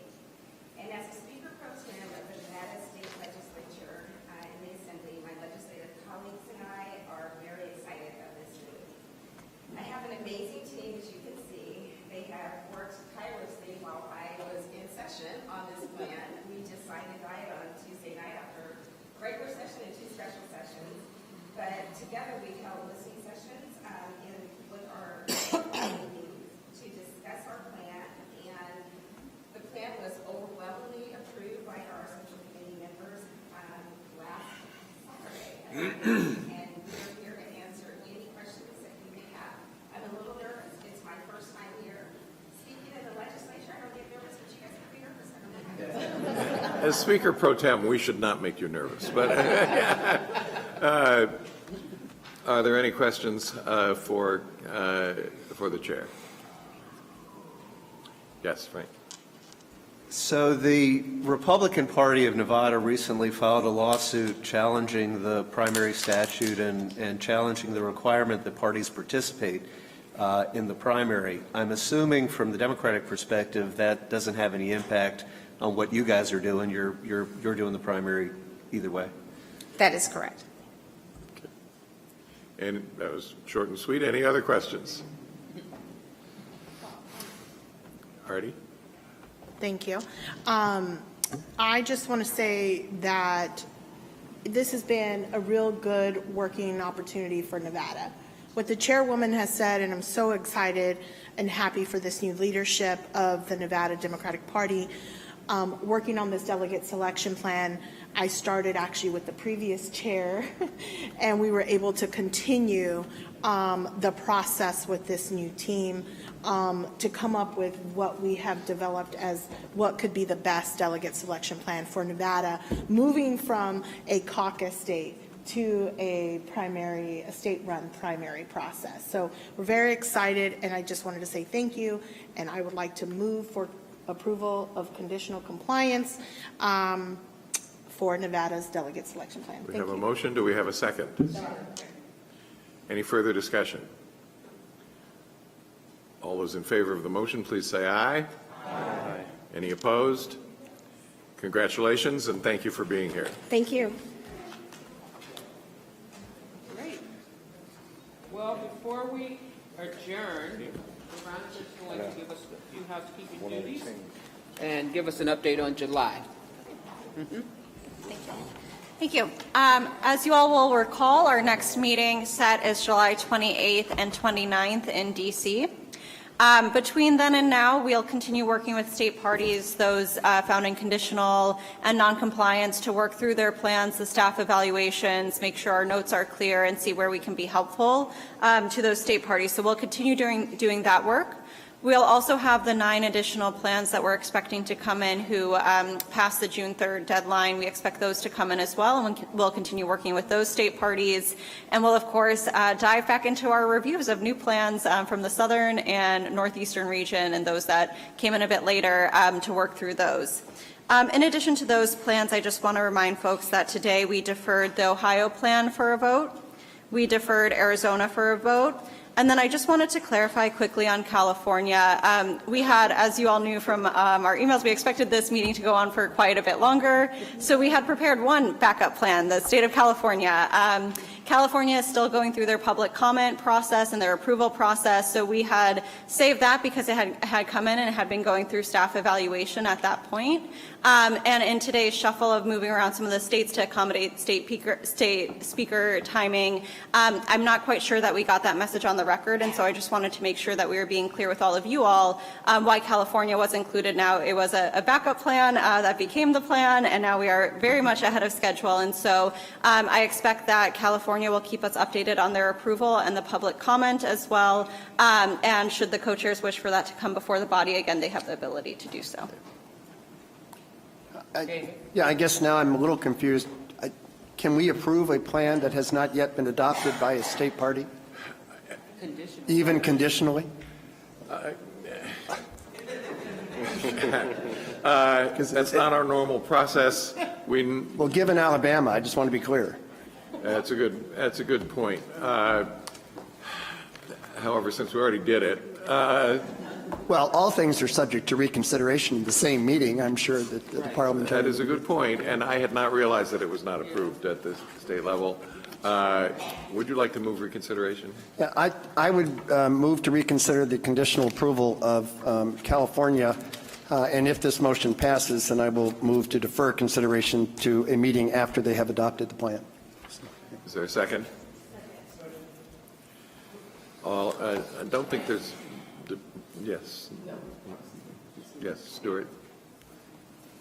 Are we able to conditionally approve this plan if it were to be approved? So we by have, the we have legislature? indicated already that we are satisfied with the spirit of the plan.